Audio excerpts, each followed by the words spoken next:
And hello, and welcome to the Anime Symposium, episode 18. I'm your host, Andrew, and with me I have Dawson.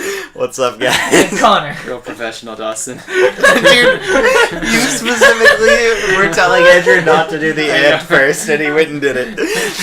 Dude, you don't understand. When I edit the thing out, the music's still playing when you hear and. Because the reason why I say and is because the opening plays, and then it does the little voice thing, and then I go, and hello.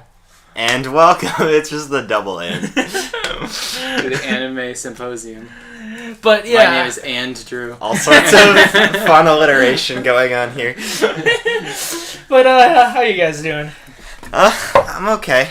It's What? been it wasn't too bad of a week. I feel like we just finished recording, just like yesterday. It felt really short. Yeah. Which was weird. Yeah, I mean, Except when we were watching this anime. That Really, really long.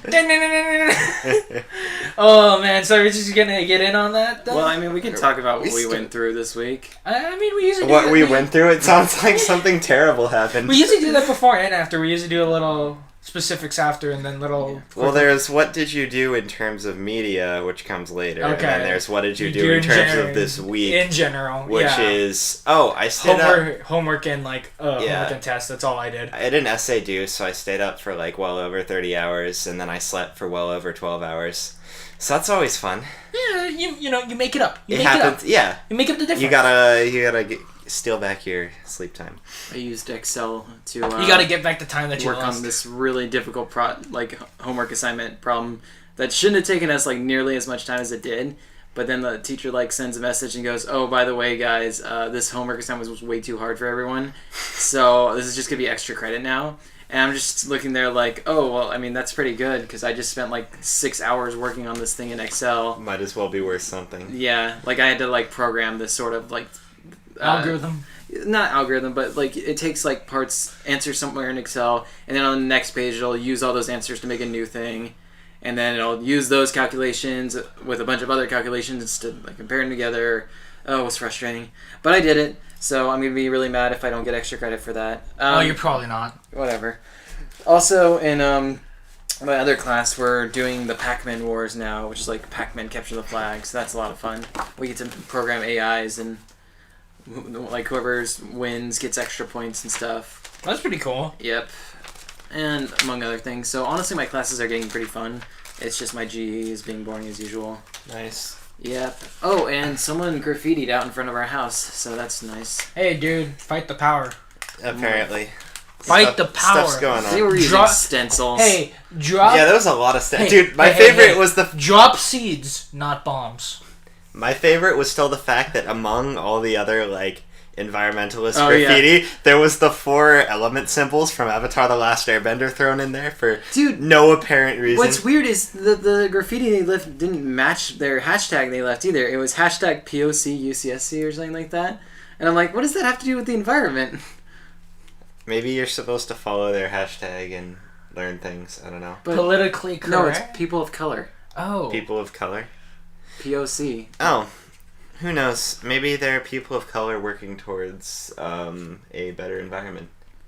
Why do you have to mix those two things? Because everyone wants to. Well, because, that's just making it more exclusive. Because you don't have a lot of people on both sides, so if you combine, you could combine the power. You gotta combine the power. You get the two together. Well, either you're diluting it or you're making it harder for people to get in. Never mind. I don't know. I think, we should end politics, but I'm pretty sure they're basically appealing to people who might otherwise... Basically, when you're at this is my whole opinion on it. When you're at a college that is giving you the opportunities and the resources to make these informed decisions, and they're the ones garnishing your political stuff here, it's not right. Why would you use the politics that they taught you here to hurt the school that taught you these politics? I don't know. I mean, we all grew up under the same government, but let's say the government is doing something you didn't like. Just because you owe the government the fact that you had a decent childhood doesn't necessarily mean you should not fuck with the government. I don't know. Not that I'm one to ever fuck with the government anyway. And it's not like we are one to talk. I'm extremely passive. And not only that, but we're not one to talk. I mean, people at our school are not one to talk, but that's besides the point. We spent way too long on this. Is all I have to say at this point. We spent. Yeah, I was about to say, Mike, and on other even more 2 minutes is too long. Yeah, and even more important news, like what did we watch today, guys? Oh, we watched Toradora. Yes, indeed. Man, that was a formal opening if I ever saw one. I know, aren't we special? Okay, now. We've only watched the first part. Yeah, seriously, I don't know why we do this, but we do it anyway. We watch 12 episodes at a time. It's because the way that we do it is you split it up so that the first half you could garner your opinions, and then see if that second half makes it better. And then everybody watches the first half, and they're like, these guys have shit opinions, and then they don't watch the second half. But that's only because no one watched both Nagi no Asakura. Okay, you can't. Hey, somebody watched the first Nagi no Asakura one. Nobody watched the second one. That's great. Is that which really? Backs up my point. Yes, that is. Isn't indeed it great what that happened. all the anime that I recommend get way more views? I'm still mad about that, but no. Okay. I think it has to do with the fact that I keep choosing 24s, and nobody wants to watch 2-part things. So here's the issue with the whole 24 and 12 episode thing. If we only watch the full 24, it's like that is giving a good review of the full like product, the full kind of picture. But the issue is you're totally missing out on the first half. Like a lot of times you'll forget all the stuff that happened in that first half, and you're not really all that stuff's just kind of been washed over by what happened afterwards. That's a personal problem. What? I like to consider the whole show when I'm thinking about it. Oh, no, me too. But sometimes you won't remember the whole show. Oh, me too. It's not fresh in your mind. I pretty much always watch things by binge watching it. 24 episodes at a time. Even then. So, I'm pretty sure I remember most of it. I mean, which ones are more prevalent? The ones that you've seen at the end. Yeah, I don't know.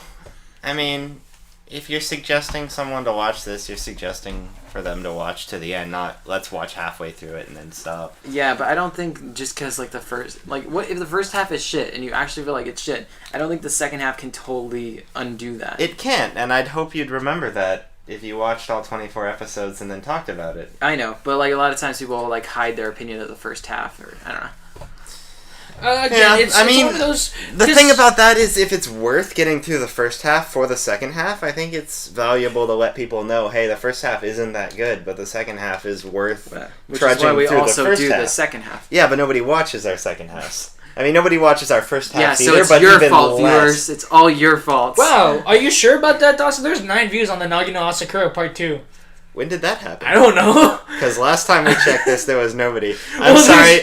I'm misinformed. Ignore me. I'm a terrible person. It's our best podcast yet. I know. We're so on topic today. Okay. It's all right. Toradora, for those of you who haven't watched it, the basic premise is there's a guy who goes to high school, as often happens in anime. Because of his dad, he has these rather intimidating eyes, and he meets another small, intimidating figure named Taiga. She has the biggest Napoleon complex ever. She's real small. She's kind of a little shit. Connor is showing his bias early. We got to start with the non-spoilery section to give some opinions before we... Okay, and basically, the two of... She accidentally puts a love letter into his bag instead of into the bag of his friend. And the antics assume. It's not a misunderstanding, though. The guy knows it's not to him. Sorry, I hate misunderstandings. But, so the literal translation of this is tiger and dragon in English. And generally, yeah. What? Yeah. You didn't know really? that? Yeah. Taiga is... There's a reason... Oh my god! She's nicknamed the Palm Top Tiger, and it's like only a dragon can stand alongside a tiger. I didn't know that was the actual literal translations, though. Though it should be called dog and tiger, with all the times the word she dog calls is him used. Dog, indeed. Yeah. So here's the thing about the show that Okay, can we... No, it's not spoilers. Not spoilers. No, not spoilers. But a big con that I found in this show is I find the characters to be almost abusive towards each other. And when there is abuse, it's always brushed over, but not brushed over enough. Like, if you ever watched, like, fucking, what's it called? What's that show that I hate and I always give shit to? Nagi no Asakura? There's a lot of shows you hate and give shit to. God dang, I love Hina. Oh, yes. Hina. Whenever a character gets hit, they go, like, blasting off, like, fucking Team Rocket. But, like, in the next scene, the character's fine, like, instantly. But every time in Toradora a character gets hit, there's always, like, this weird after effect that you'd see with an abuse victim. Like, they're holding the injured area, or they get bruises and scratches and shit. That's the one thing that I'm curious that you're not liking, because it's more part of the realism. No, because honestly, they stay with the person, and it's fucked up. I'm like, why don't you leave this guy? This person doesn't deserve you. Or it's like, they all seem like terrible people. I don't know. That is probably partially the point, but I think we're getting ahead of ourselves here. This is not really non-spoiler section territory that we're going over right now. It's vague enough, and that's definitely a part that I would like warn people coming into the show that I didn't really appreciate all that much. I just waved my hand over it. I don't know. I enjoyed it more than I'd enjoy the Love Hina sort of just go Team Rocket blasting off again. Like, I don't know. I personally don't like abuse. As a person who's seen Love Hina, I mean, it's overused, and eventually it gets a really good joke later on where he actually catches a building and he's like, haha, I'm not gonna go blast off, and then the building like breaks and he falls off the building and he actually gets legitimately injured for once, and that's when he breaks his leg. It's life. Like, wow, what lesson you're teaching there? Either you take the abuse or you'll get even really more hurt. Yeah, but so a lot of people really do like this show, though. This is one of the top recommended introductory shows for people who do not watch a lot of romance-centered anime. Yeah. Like, it's one of the most popular romance slice of life. It's recommended a lot, and I watched this SOL? Year ago. Yes. Generally SOL. I watched this a year ago, and I enjoy this show, but it's definitely not the best thing I've ever seen, and I'm always slightly surprised by how much everybody likes this show. Like, it's very highly rated, it's got a huge following. It's referenced in other animes. It's referenced in other animes quite a bit. So, being interested in the fact that my opinions didn't seem to match a lot of people's that I heard, I wanted these guys to watch it. So I could figure out how you felt about it in relation to how I felt about it. Well, we can't rate it right now, because we obviously can't rate it. We're not done right now. We're not done, and I don't like rating something but based on individual episodes, we can give a decent, like, first impressions. And they've already completed their own arcs. This is not a one time all the way through it's not thing. Nagino Asakura leave on a cliffhanger. Like, like the character dynamics almost seem to change as it goes along anyways. It definitely does. And they change in arcs with, like, conclusions and everything, so you can kind of rate it on the individual And from what I'm watching right now, like, my main issue is how much of, like, a cliche everything is, where I didn't think I'd ever turn into a Connor on this one, but like, every time I was watching, I was like, this is super unoriginal. I'm so not interested. I don't know. There's some shows that don't even try, and they like manage to be even more cliche than this. But apparently, this started the cliches, I guess. Yeah, I don't know. Well, it started... Okay, so here's the thing. It was probably up to this point. Shows were a lot more straightforward with, like, the whole school thing, and the twists were, like, the ones you would usually expect. Where this one's like, oh, we'll throw in a few different twists, and then a lot of shows after this started using the same twists, and that's why those became cliche as well. Okay, because every time I'm like, I could call it, like... I'm pointing to the stadiums, like, calling it right now. Like, this is a benchmark kind of thing. What's that from where some guy, like, calls his shots? I can't remember. Never mind. Ignore that. I was actually surprised when it started off and they're like, oh, I like this person right now. And they're, like, trying to get each other, they're trying to wingman for each other. Yeah. Okay, we need to go into spoilers section here. It's episode 1. We've been here for too long, though. Okay, so what would you guys give sort of your ratings to this so far? I refuse to rate this because you've seen all of it. I've seen all of it. Oh, right. It makes absolutely no sense for me to rate the first 12 episodes. You even watching this 13 one with us. I did watch it. You did watch it? Yeah, I rewatched. Nice. Yeah. I'm never gonna give you guys something that I'm not gonna also rewatch with you. Yeah, I mean, I did. I mean, the only Andrew. time. Hey! I did watch Anohana. I didn't want to rewatch Anohana. Andrew, what is your rating? We're not actually giving you shit for once. Embrace for impact, like. Yeah. Andrew's like got his shield up. No, it's like when I was He's holding block. It's like what I was telling you last night. Is you just start arguing. No one's arguing against you. Like, no, fuck you though. It's like fuck you anyway. Fuck you. It's great. No one's arguing that it's not. But I mean, from the first 12 episodes, I mean, the best way to explain it was... The best way I could say it was, I watched the first two, and then I told Connor, you have to watch this by Friday. And then he was like, okay, I'll watch it by Friday. And I was like, okay, I'll watch the first episode with you. And we sat down, and I went, be prepared for the longest hour of your life. And he goes, I thought this was only 20 minutes. And I go, exactly. And so if that wasn't clear about my opinion of it, it's just like, I mean, yes, I do actually like slow things. Like, I'm not like a person who likes something moving all the time, but this just felt slow to me. Yeah. Like, I guess it just felt so dense because, like, halfway through I was like, okay, this should be the end of the episode. Yeah. And I looked at the time, I'm like, there's still halfway left. What the hell? Yeah. And so I guess it's one of the things where it's like, yeah, they do a lot of things in each episode, but it just feels long. Like, it takes a while to go through. It takes a while. And the thing is, like, not only that, but I'm, like, calling everything in the stadiums, like, going, this is exactly what's going to happen. And I was correct 99.9% of the time. I sent you guys a call at one point because I was so confident that I was right. And you were right. Oh, yeah, I was right. To an extent. And then not only that, but then, like, I'll get into this later, but just the feeling that I know what will happen, just because I...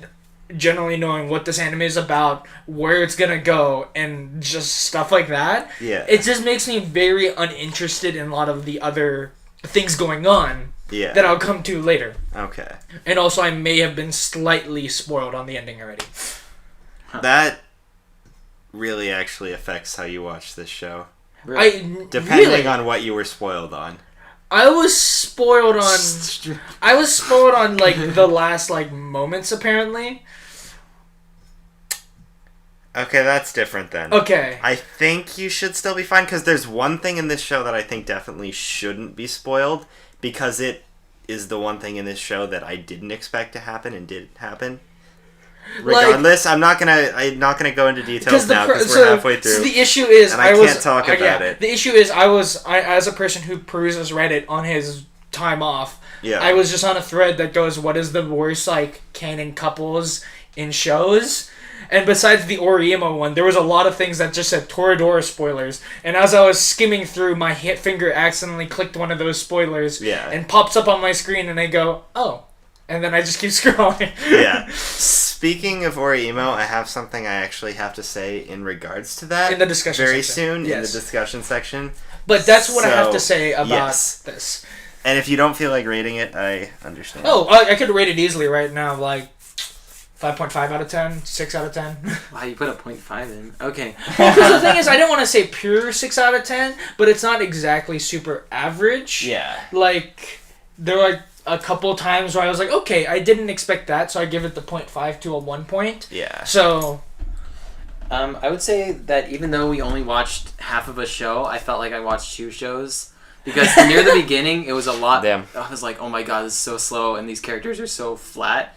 And then they actually go to a secondary part later on. They move locations, and things seem different. And like, oh, this little subplot actually seems like a lot of fun.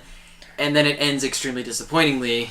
And then it moves on to one more arc. Yeah. And then that arc goes... that seems like it's a little bit too dramatic for what's going on, but that might actually be a nice And I was like, calling my shots, gonna hit this at a home run. I was correct. Oh, yeah, that was obvious.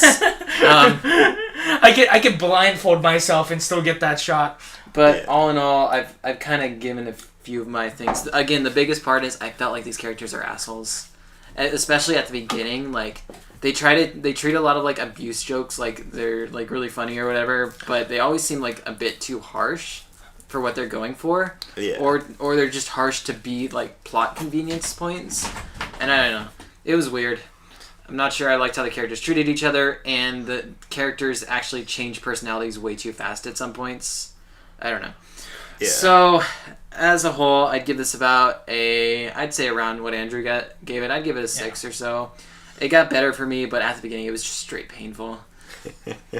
Dude, you walked up to me and you go, how many more episodes of pure torture do you have left? And I went, what? And I'm like, I'm not telling you.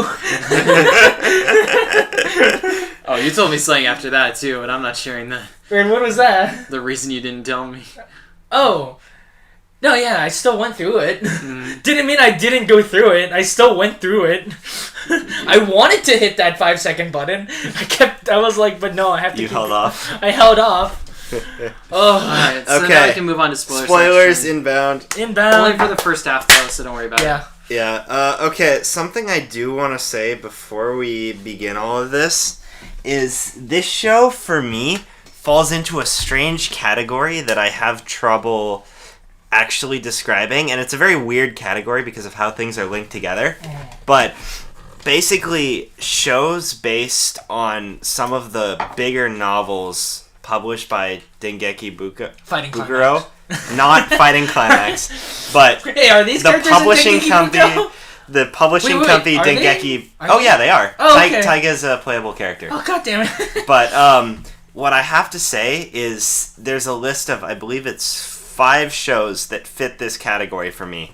2 of which kind of are outliers a little bit, but basically Toradora, Oriimo, Index, Durarara, and that is Dengeki Bukuro. I'm missing one other one that I can't think. Oh, Sword Art Online. Oh, that is Dengeki Bukuro. With this exception of Durarara to some extent, the other 4 I find are highly flawed shows that have a lot of problems that for some reason have some sort of inherent charm to them that I can't quite put my finger on what makes them charming to me. And I like them despite the fact that they have a considerable amount of problems.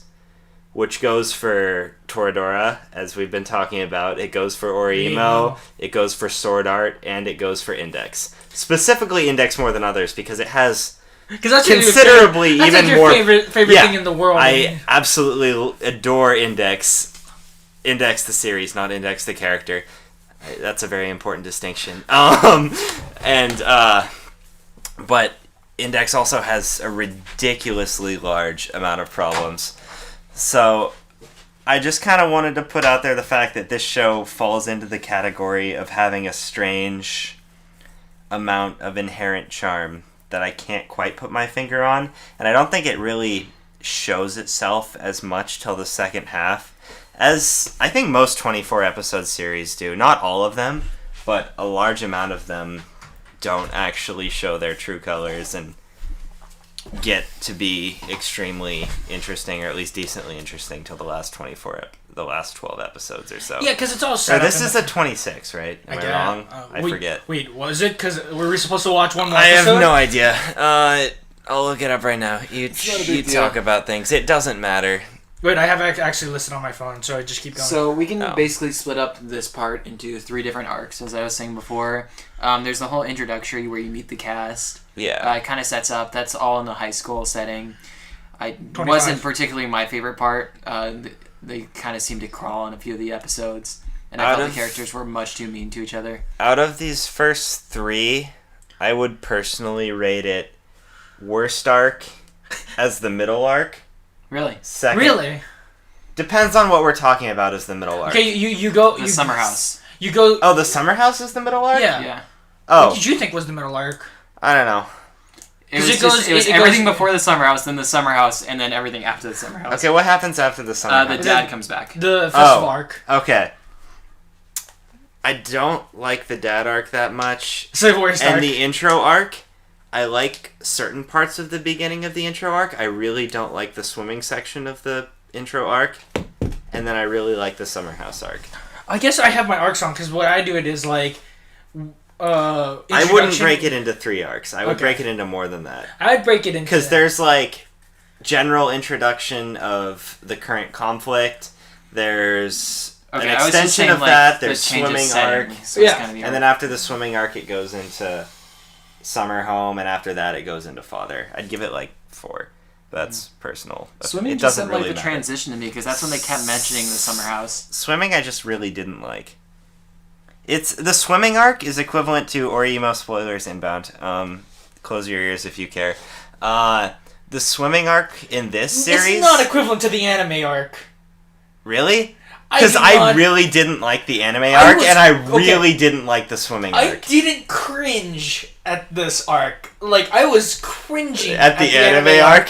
Okay, that's true. Yeah, this really didn't seem that cringy. No, that is true. When you have a character go in and go, I want this for an anime, and you watch so much anime, yet you don't know how this industry works. How the hell are you that stupid? And he's like, you know what? I'm gonna make it work by just bowing down. Yeah, this and is then gonna he work. just goes, and I'm like, that's bullshit. This is The completely. only part I cringed at was the swimming armor, and she totally threw that off afterwards. Like, in like the next second. Also, she's a dirty asshole. Oh, she is. Like, she is. That's very much the point, though. On the subject of them being not the nicest of characters, I think that is partially the point. I find all of the characters to be heavily flawed, and most of them I actually don't like because of it. Taiga, the red-haired girl. I'm pretty Really? I haven't seen her flaws. Besides the red-haired girl? The only flaw I really don't like the red-haired girl. I am on the opposite spectrum. Okay, you like her? Where she was so nuts that I didn't like her, and then it just proceeded to get more nuts that I was like, I warmed up to that character going, I'm fine with this. I can like what she represents. I like that the MC is trying to go for her and actually is working really hard to try and, like, you know, get her approval and stuff, and actually something that he's striving for. But I hate her, like, this is what killed the middle arc, I'm just going to call it for me, the Summer House arc, is that was, like, the point of it. They went in and he's like, okay, I need to try and, like, you know, convince her that, like, I like her, and I kind of want her to like me back. Scare the shit out of her and then White Knight in. I'm like, really? Really? Dude, to be fair, that was Taiga's plan. White Knight motherfuckers. Anyways, and as he was talking to her and he they kept building them up together, and it was like, cool, they're doing stuff together, cool, they're talking, and then they bring up this, and her fucking excuse, literally to my ears, was, sorry, I can't do it for plot reasons. Wait, what? What? I like you, and she goes, I can't answer your question, and then he gets bullshit on, like, aliens when does he and say ghosts that? and stuff. He doesn't ever...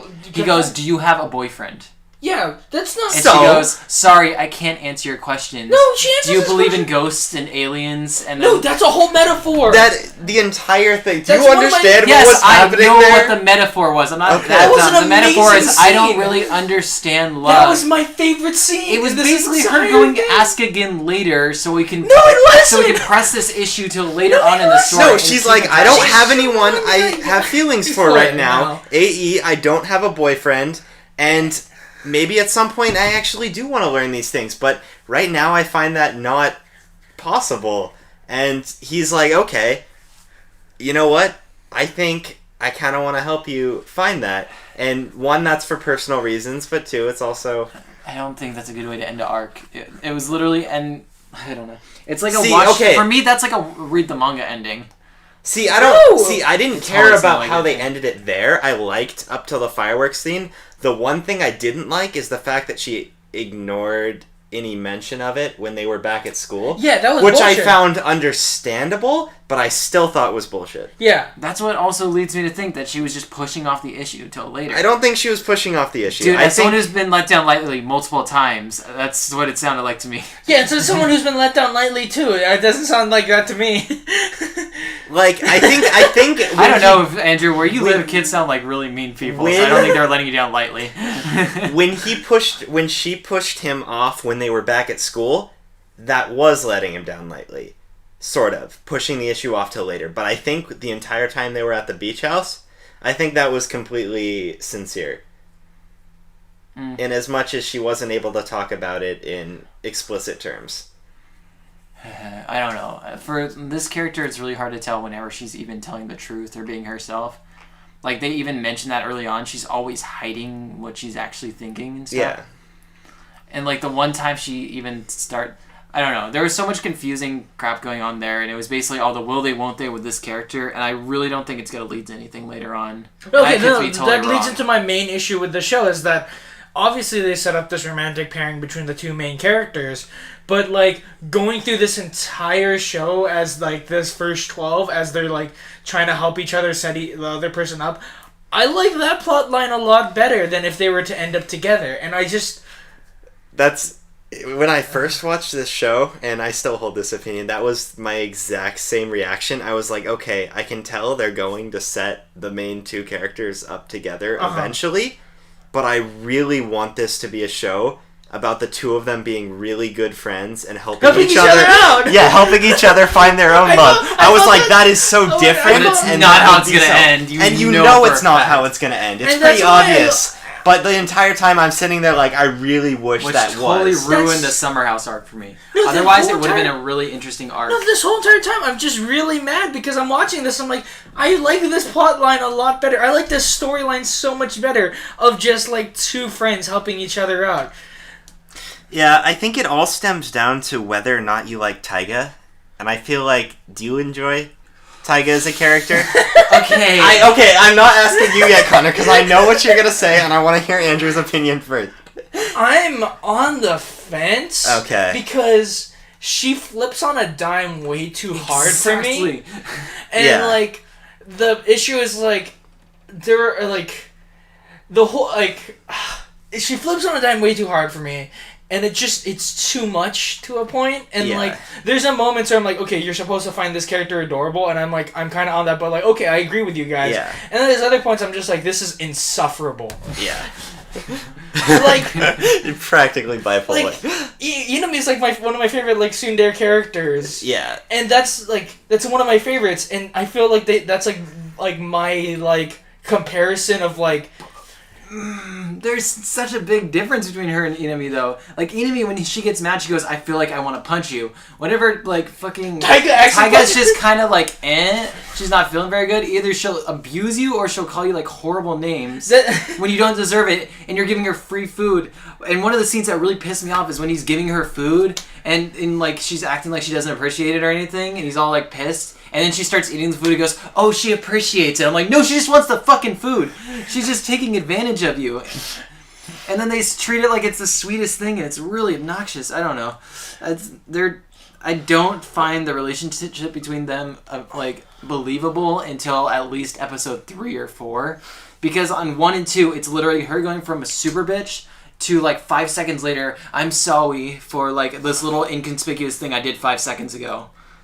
Yeah. I don't think it's completely fair to judge two characters on their first 3 episodes, though. I know, but even... Because if they change after that, it's really just the author finding their groove, which you'd prefer the author not to have to do. Mm-hmm. And obviously it's going to drop at a point or two if they have to. Wasn't this an adaptation, though? Yeah, it's a light novel adaptation. I guess if they want to stay true to the light novel. Yeah. But I felt like they could have edited it to make them more believable. Speaking of fucking JC staff, actually, I haven't read the light novel for this, so I don't know quite how accurate it is. Uh-huh. But from what I've heard, they've adapted this relatively well. Mm-hmm. And they're also the ones who took Sakura So and made it from a god-awful light novel into an actually pretty decent anime. Uh-huh. But they completely fucked up Railgun. Do you know if this is a branching light novel? No. Wait, what do you mean by that? It's not a visual novel. Oh, visual. Sorry, light novel, visual. Light novel's just a book. Sorry. It's a book. And it's not like Index where it has a gazillion side stories in different formats. Sorry, visual light novel. You got me confused. Actually, never mind. What? I was going to talk more about relationships between authors in Dengeki Bukuro. Or Dengeki Bunko. But I don't think it's entirely relevant, and I'm the only one who would find that interesting. Okay, what did you guys think of plot? What's it called? Plot convenience, Glasses-kun. Glasses-kun? Oh, I don't mind Glasses-kun. I actually find that the thing between him and Taiga interesting. The whole their like relationship. She told him no before. Yeah. And now she's kind of crawling back or whatever. I think that's interesting. I find... Which is why I don't like the man. I know. I find myself pretty ambivalent towards him. Yeah. Like, my 2 favorite characters in this, I actually really like the main character. He's cool. What's his face? Ryoji. I like his dirt-destroying fetish. Yeah. See, that's the thing. I really like the fact that he's, like, completely... He's basically like a housewife character. Yeah. Mm-hmm. Taken and made into male form, which I like. I like the fact that he takes care of. Wow, that makes the abuse even worse. Holy shit! I know. But the thing, my favorite part about him is, though he's a main character, he's at times quite obviously incompetent, but believably incompetent. Mm-hmm. And also, he's obviously flawed, but flawed in ways that I also find relatively believable. Okay, my issue is I had a main issue with the main character, 8 episodes, 9 episodes in. up until the point where they did starting to do the father arc, where he was pushing his own things onto her. Yeah. Where I was like, this main character is way too perfect. I hate this. Yeah. Because he's like, oh, he's the best nice guy ever. He wasn't that perfect. He wasn't that perfect. He forces Taiga to do some shit. He's like, hey, we're going to go... I'm going to ignore you pretty much. And, oh, whoops, I'm not making food tonight. Again, Let's they're go. just being abusive towards each other. Yeah. I think that's entirely the point. Is as much as it seems like Taiga is sometimes exclusively abusive towards Ryuji, I think he's equally abusive in other ways. I don't think it's exclusive. I think she's they just generally more physical about it. Yeah, I think that's what makes the relationship more bearable for me. It's not one-sided in any way. I actually saw a review online that was like it was like a hate review towards it, and the title was "They Deserve Each Other." God damn it! Love each other. But I like Ryuji, and I actually really like Ami. Is that the blue-haired girl? The blue-haired girl. Yeah, I enjoyed her. She gets a lot more interesting after. Like, she starts off really cliche, but they just toss that out the window. Yeah, they're like, we're actually gonna do something interesting with her, and then they don't. No, they do. They do, and then they don't. But I'm not going to go into that because that would be too far beyond where we currently are. I like this little hidey hole in between the vending machines. Dude, get out of my hiding hole, bitch. For some reason, I really like the fact that she has a little hidey hole between the vending machines. I don't know. I really find her to be an enjoyable and interesting character, and she's my favorite female character in the show.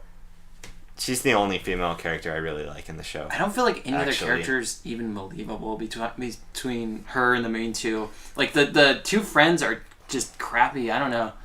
Like, the red-haired girl and the glasses guy. I feel like for a lot of the points before they got to the... And this is another reason why I like the summer arc a lot better.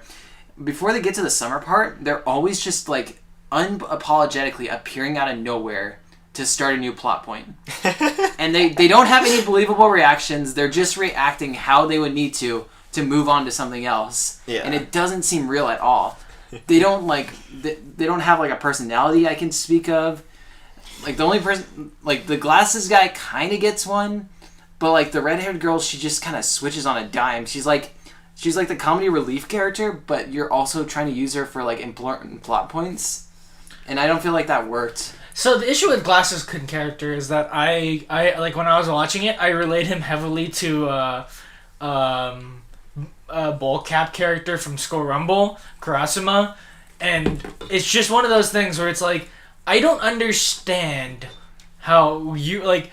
It's like these two characters are supposed to be in love with these characters. Yeah. I don't understand why. At least with Glasses Kun, with the other girl, I could kind of see it where it's like she's so perfect at everything. No, she's really chirpy and really upbeat, and then a very optimistic attitude. Yeah. That's basically her.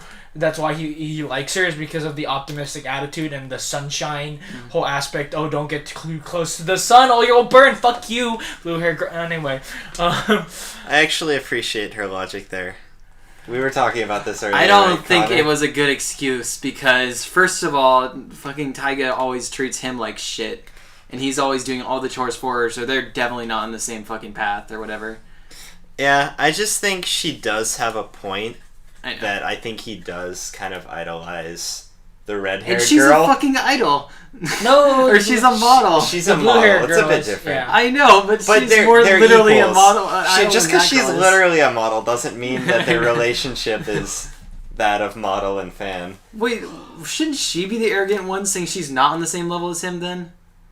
Like, wouldn't that fit her character more?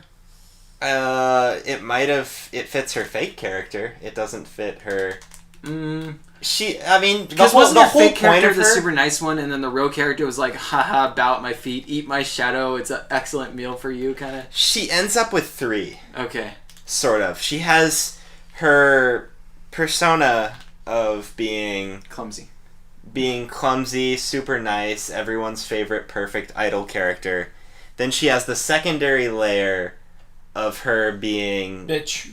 Basically, I hesitate to say bitch, but she's basically terrible in her mind. Bitch. She's extremely vain, and her third personality is the harem personality. And her third personality is slightly more subdued, and basically it's the only show to the person that you have feelings for personality. Yeah, she's just kind of jealous, and which that's kind of it. I find all three to be decently believable, and I also think, I don't know, I think because of that I find her interesting. I mean, she's obviously not perfect, and she's obviously not on my I guess my main issue is I just don't find like any of these characters interesting, which kind of dragged on this whole My thing. issue is I felt like her versus red-haired girl is a lot more interesting than either of them versus Taiga. I actually agree with that one. No, again, with the fucking glasses kun character, back to the point that I was making earlier, is like Kurasuma from like Skull Rumble. He is literally the most like monotone, walking around generic person ever, and the main girl like totally is in love with him,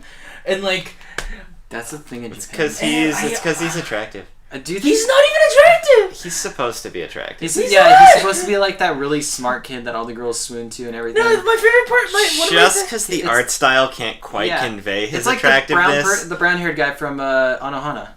Like, there's a bunch of girls always... No, I can see why he's all swoony. Like, but Kurasuma's like bowl cap, monotone, just walking around like most generic face ever. Like, at least some of the other characters that are supposed to be attractive in that show are actually attractive. Hey man, you don't know what people are into in Japan. But like one of my favorite Beauty things that I've standards. ever seen of that is, I don't think I ever got to this point in the show, but it's just the part where she goes, "Who do you love more, me or Curry?" Oh yeah. And then I he just haven't goes, seen the "Curry." show, but even I know about and this. he goes Curry, and then she runs off, and then No, first she's like, okay, I phrased the question wrong. No. Between me and like packaged curry, and he doesn't say anything, like he hesitates, and then she's she runs like, off, and then the main guy comes in and goes like, "How can you do that?" He's like, go to her." He's like, "Why don't you do that?" He's like, "I got things to do." And He looks points across to the curry shop. right across the street, like and having he a just- sale. And then the guy just goes, "I could respect your morals," and then walks away. I'm like, that's even though he's super generic, at least he's like, he has something there. He has like character there where like at least he knows what he wants. Yeah. But when you reflect that to Glasses Kun, it's literally like I'm sorry I started that name, by the way. Glasses Kun? Yeah. Dude, we've used Glasses Kun I know. before. yeah. There's always a Glasses Kun. It's easier than remembering their name. But Yeah, Glasses Kun I will for say- Persona is now called Chair Kun, but like yeah. He hasn't had his character arc yet, I will say. He gets a little deeper when he has his character arc. Stuff happens. I won't kid you and say it's a really great arc. But he does have an arc that makes him a bit more interesting. Another thing that frustrates me about those two side characters is I feel like ever since the beginning they're always pushing the main two together. Yeah. Like every fucking situation possible, they're always going, "Oh, you're so perfect for each other. Oh, you make each other happy." And it's almost like the plot is trying to, or it's like almost like the writer is trying to tell the audience, "Look, they're making each other happy." Even though I'm looking at them like they just make each other's lives miserable most of the time. The only person that At I feel least like, they have someone. yeah, I feel like Taiga is getting. I think like that's kind of the point for both of them. Yeah, but I'm just saying, like, objectively, like, with their life, I'm saying, I think Taiga is sort of getting benefits, because she's getting out of her house and, like, doing stuff. Taiga gets someone to take care of her. Yeah, she and gets she gets food and cleaning and and all she that gets shit. someone to basically look out for her, which she kind of needs with her lack 'cause of her a daddy, father figure. with her daddy issues. And as you Hey, can don't mince words. Daddy issues. she has straight daddy issues. So does MC. And as you can see with MC, I think Is his dad dead?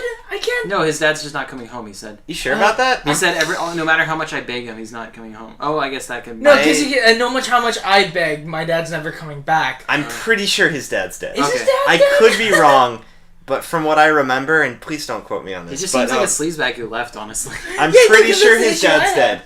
Dude, if he's carrying around magazines in his belt not to get stabbed, Okay. I'm pretty sure he's gonna get stabbed Okay. eventually. And I'm pretty sure those magazines aren't gonna help as much as he thinks they will. This is dad I dead. But- don't know, man. It is an anime. But I think he is getting something out of it. Like, as you can already see from his relationship with his mom, he's used to taking care of people, and I think it's really nice for him personally. I agree that he's kind of adopting her as a little sister. Yeah. And that's a much better of a plot point. I know, I completely agree with you there. I wish Don't this was a never be your show. sister. I wish this was a show about the two of them developing a brother-sister relationship and helping each other get into relationships with their best friends. But we have to come to terms with the fact that this is not so the opposite case. of Ori. It should have been the opposite of Orimo. Like. But I say. You take a love interest and make him a sister. Don't Mamoru your sister. Yeah. Frustration. I don't know if there's a lot more to talk about at this point. I'm trying to just Man, make we're gonna get massacred for this, aren't we? By what, Possibly. the 2 people who watched I mean, this? I don't...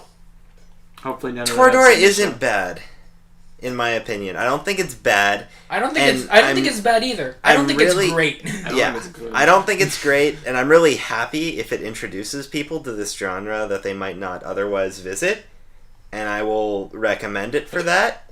But personally, I think there's many more interesting shows. Okay, according to Wikipedia, his father left before he was born. Huh. So it could be that his dad... I guess we're unsure on the current state of his father. Well, that gives me the cue in that his dad never comes back in a later arc. Yeah.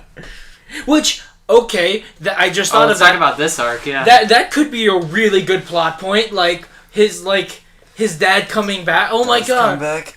It's just the similarity of, in working, how he Katanashi helped Inami with his dad, and then Inami helped Katanashi with his mom. Wait, it could have been the parallels. Takanashi. There's stuff Katanashi is what the midget called him. Hey, she grows. There's a centimeter. There's stuff I want to say about this arc that I can't because we haven't gotten We're to not yet. done yet. So I think we need to wait to talk about this. We need to. Can I say how watched fucking more. obvious it was that her dad wasn't coming from the moment she first checked her cell phone Her dad's not coming to back. the place? Her dad's a deadbeat dad. You got problems. Yeah, and I found it interesting. It's like the red-haired girl actually developed a piece of personality. Once at that point, it's like, oh, she can't do it. She didn't trust someone, and I was like, oh, cool. She's not super perfect about everything after all. Thank God. No, but she is super perfect because she called it where she's like, yo, his dad's bad news. Don't do this. Her dad's bad news, and he's just like, nah, it's cool, man. It's cool. I get this. I don't think he's saying it's cool. I'm thinking he's saying you have to be able to trust someone even though they make mistakes. Yeah. Don't get me wrong. I think it's fucked up that he totally left his daughter for a woman. Yeah.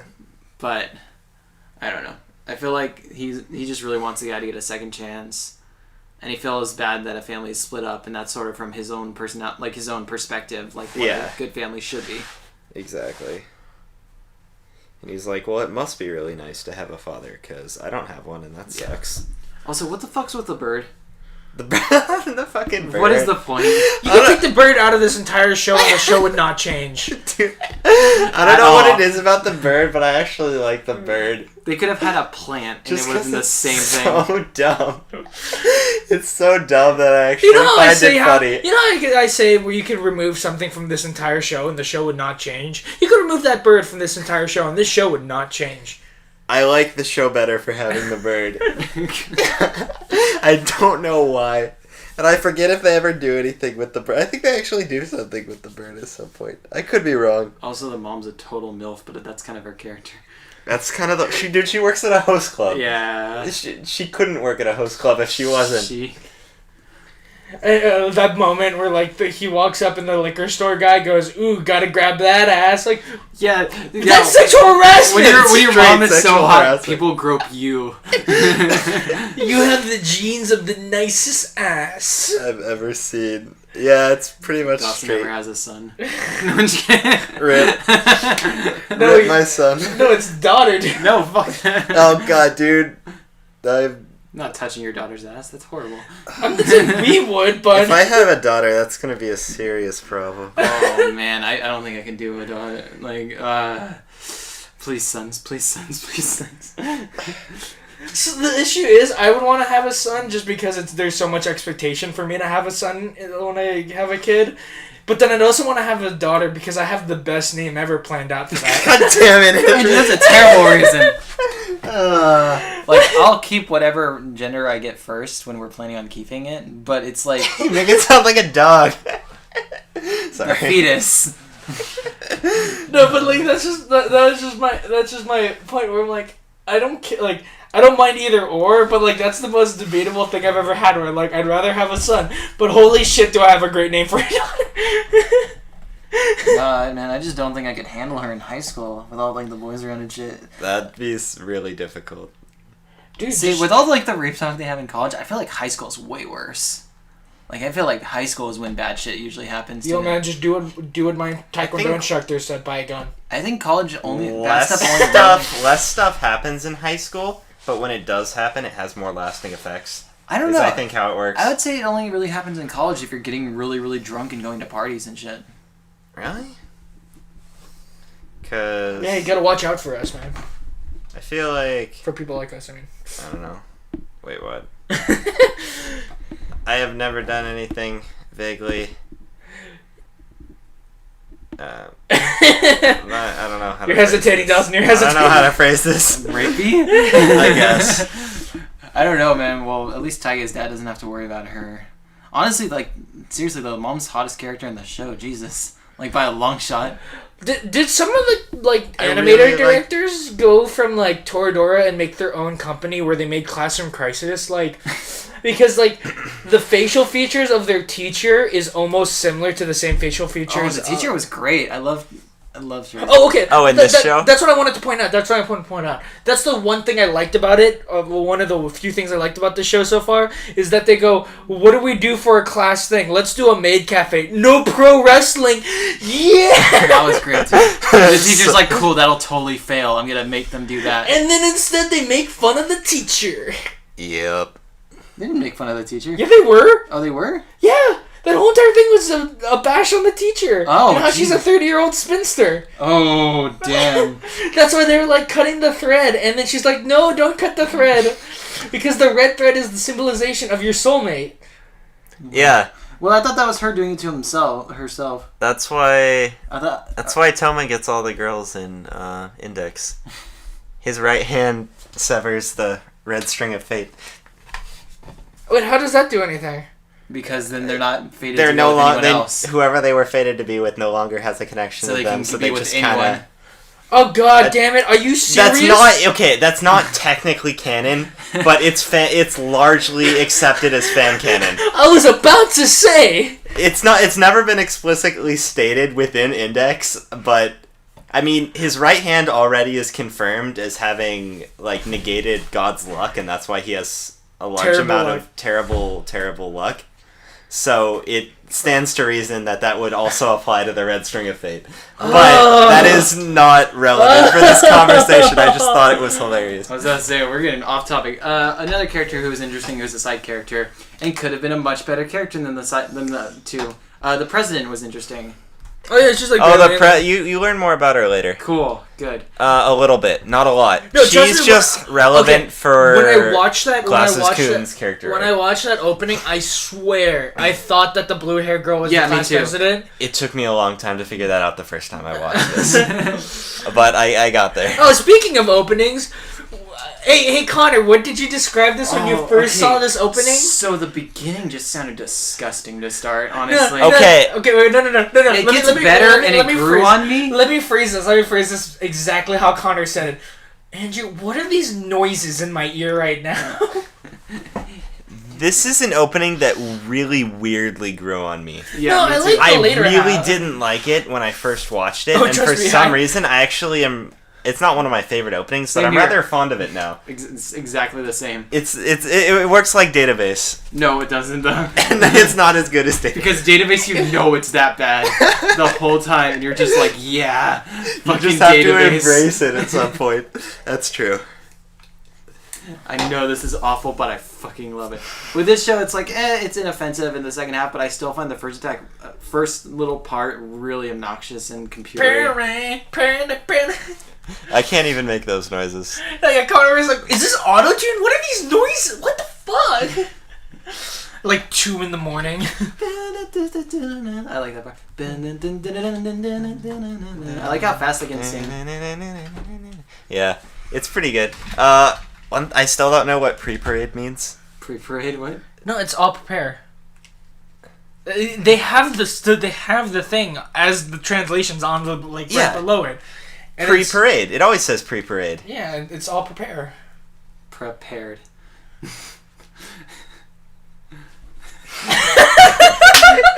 Did you know at the end it's banana salt or vanilla salt too? Yeah, vanilla salt. Vanilla asaro too. Was it vanilla salt or was it like banana salt? I think it's vanilla. I don't know. I don't fucking know. Banana rose sourdough. Oh, Dawson's reaction was the most purest reaction we've ever had in our life. Are you looking this up? No, the English title is pre-parade. See, the second part. Pre-parade. Yeah. I don't know what pre-parade is. Read the line above it. Preparation, prepared. Pre-preparation, I'm not strong, but pre-parade. I'll catch you someday. Yeah, it's just like rhyming with preparation, with pre-parade. But the actual song itself is titled Pre-Parade. It's preparation. No, the song is titled Pre-Parade. It's just gibberish to like match prepared. I just don't know what it means. It should mean something. Oh my god. It means something to me. No, I want it to mean something. He wants it to mean something to him. But I think we're beating this dead horse now. Yeah. So let's move on. We've been on this for longer than Not as hard as Tyga beats MC. Damn. Savage. Pretty rough. So let's move on. Also the swim scene. One more thing I had to mention. I found it kind of funny that MC had to cop a feel to save her. It was like he not only copped a feel, he drowned her. He's like, okay, you're going under the water. I'm gonna cop it. That was I felt like I was watching. Also, she can't swim. How did she save him? When was this? When he was drowning. Oh, I think she was just like kicking, concerned and kicking. Just like looking down, like I think she forgot that she couldn't swim.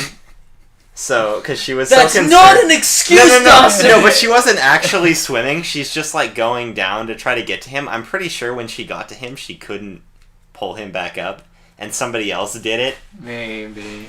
And somebody else probably saved her when they were saving him. But I think she just forgot that she couldn't swim, and she was like, "I'm coming." Alright. I think that was the point of it. So we'll have the full review on this next week. Yeah, it'll be a little more in-depth and together. We'll see how... I don't know, this is pretty in-depth and together, like... Yeah, but it's... It's more in-depth than our Anohana review. Yeah. Which was basically, oh, it's so sad. Which this is just like, oh, it's so bad. No, I'm just kidding. Rip. On lines of like how well our discussions have gone, I think the best one is Lane, and then follows up with like other ones, and then like this, and then on at like the very bottom of just like, it's so sad. What do we talk about? Let's all go to therapy. They go to therapy. Well. Hey, who wants to watch that live action Anohana? Let's not. Let's watch the live action Toradora. Let's not. They need stunt doubles for all the hitting they do on each other.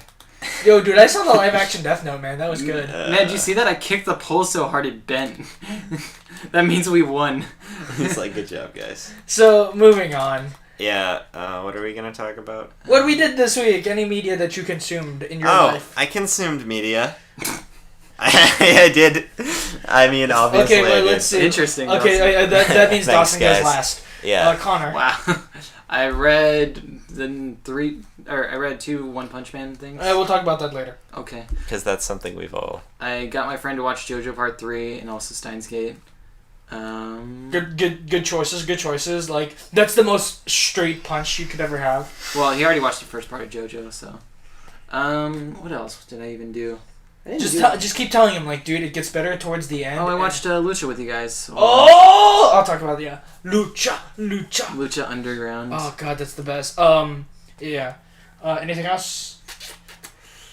And you watched a ridiculous amount of Arrested Development. Oh, yeah. I was watching that behind you. We've all been kind of watching Arrested No, Development. because I'm doing a rewatch, and I'm now rewatching it with Connor, so I don't play it unless Connor's in the room. Huh. So I can't keep going until Connor's in the room, and I just play it. I'm totally not following along, but... You kind of are. I know a bit of it. You don't need to heavily follow along. Mm-hmm. Yeah, you're just sitting there on your phone, and you glance up like, oh, that's happening right now. I'm like, dude, you're missing like 6 of the best jokes in this series. There's a lot of jokes. There's a lot of Arrested best jokes. Development is great. That gets the award for jokes per second. It still can't match Pocket of Test, though.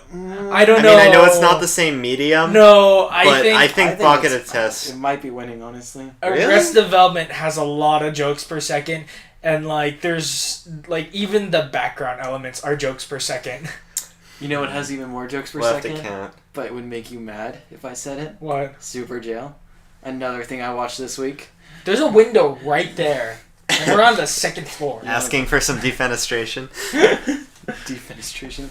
And that should be about it. Yeah, I mean, okay, so we watched a lot of Arrested Development. Man, that's a good show. Man, rewatching those older seasons, that's a gift to the world. I think my favorite section of Arrested Development is the end of season 3. Yeah. Personally. Yeah, because I kind of really like season 3, but I don't like the whole Mr. F arc. Mr. F. What? Why am I blanking on that? It's the British girl. Oh. Yeah, I really We Britain. Yeah, I didn't. Yeah, like that part wasn't too good. Yeah, but... I mean, I guess in storytelling wise, my favorite storytelling is the 4th season because it's like. Because we were watching some of the 4th season last night. Yeah. And you notice where it's like, there's a lot of things that you start to realize as you go through it that you know more. Yeah. Like the whole George Maharis thing, which I spoiled you early on. Yeah. And when we got to the part where he was like, he's dating George Maharis. And you just started laughing because you're just like, oh, God. Oh, I understand. Oh, man. Oh, damn. Yeah. Love each other. Yeah. Or the part where Job finds a cross and he just goes, I found it. I know who locked me in there. Look, it's a T. That's a cross, Job. No, it's a T. It stands for Tony Wonder. Oh, God. Yeah. A guy called Hermano. Okay, that's also one of my favorite jokes. He calls him brother in Italian. He goes, that's how you say brother in Italian. It's weird because I took 4 years of French. Or Spanish. Spanish. Oh, God damn it. Arrested Development's great. Continuing off where Connor left off, we started watching Lucha Underground, and oh my God, is that amazing! It's way better than WWE. It's way better. It's basically Lucha Underground is wrestling, and obviously it's wrestling. It's indie WWE. But here's the thing about Lucha Underground is that WWE is all live, where they record and shoot everything live. All the promos are shot live. All the story bits are shot live. But like Lucha Underground is it's edited in post. So everything, all the story bits are edited in post. The camera angles and what cameras they choose and what zooms they use, edited in post. And like a lot of the storylines are just so much better because it's edited in post. And the supernatural shit that I've heard about this wrestling show, goes beyond any of my wildest dreams. Where there's a character that I got spoiled on, where there's one of the wrestlers at the end of the first season, he goes, I'll see you next year for the next season. Yeah. And then he walks away and an explosion happens and he just disappears. And then in one of the later story bits, it's a bunch of Native Americans just sitting there like around a fire. And then, like, they're all in, like, Aztec garb. And then the wrestler, what the character goes, like, the man from space is here. And the wrestler walks in and just goes, the future is doomed. We need to help them by changing the past now. And you just go, yeah! Because they could do all the supernatural shit that they could have. The stories could be so much better written. Like, there's been a plot point where the promoter has a key. He has a key to a cell, and he keeps going up to the cell and talking to this person in the cell, and we don't know what's in that cell. And then there's this Asian girl that on certain matches, she comes out, watches the match for like 30 seconds, and then leaves. We don't know who she is, and it's just setting up plot points. And the best way to say it is, this wrestling show is going full anime. Like, full-on anime storylines. It's pretty well choreographed. Oh, God, it's so well choreographed. Where the hits are believable, the theatrics are amazing. The wrestlers will often do, like, pair-up moves out of nowhere. Yeah. And they work really well. I'd say like half the hits are believable. Okay. Yeah. I didn't watch a lot, but I'd be every once in a while. Like I was sitting there watching my stuff, and I'd turn and look over, and I'm like, he's not hitting her. The good hits, though. It's really hard. They'll do like moves that aren't legal in WWE, so it's. The amount of time, so you have to be really careful. Yeah, there's a person who gets pile drived twice, and that's a move that's illegal in WWE. Like, holy shit, those were pile drivers. Yeah, like when we mean pile drive, it's pile drive. When I mean pile drive, jumps twice, into the air while holding the other person. So somebody pile drives him, throws him over the shoulder. The other guy grabs him and then pile drives him again. Damn. That guy's out. Yeah. But yeah, Lucha Underground is amazing. We're like 10 episodes in out of like 40, so we still have like 20 more episodes in the season left, and I'm really excited to see what new things they're gonna bring. Like, the supernatural stuff has not started to happen. There's a character that is teleporting around the ring, like hitting the person and like teleporting to another spot and hitting that person. I'm like, yeah, when is that gonna happen? The announcers are part of the storyline. Where like one of the announcers is an old wrestler named Vampiro, and I was reading a comic where he's part of the storyline, and I went, oh my god, that's awesome.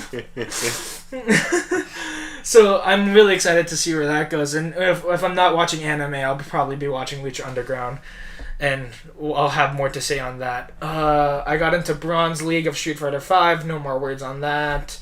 What else did I do with my week? Arrested Development, Lucha Underground, Street Fighter V. Yeah, I didn't do anything. Dawson.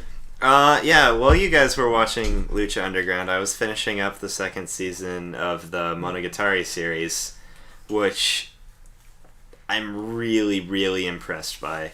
Like, Bake Monogatari was great, and I love that. And then it went to Nisei, and I was like, okay, this is enjoyable, but it's not that good. Uh-huh. And it went to the OVAs and then you went to Neko. For Neko, and I was like, okay, this I'm also...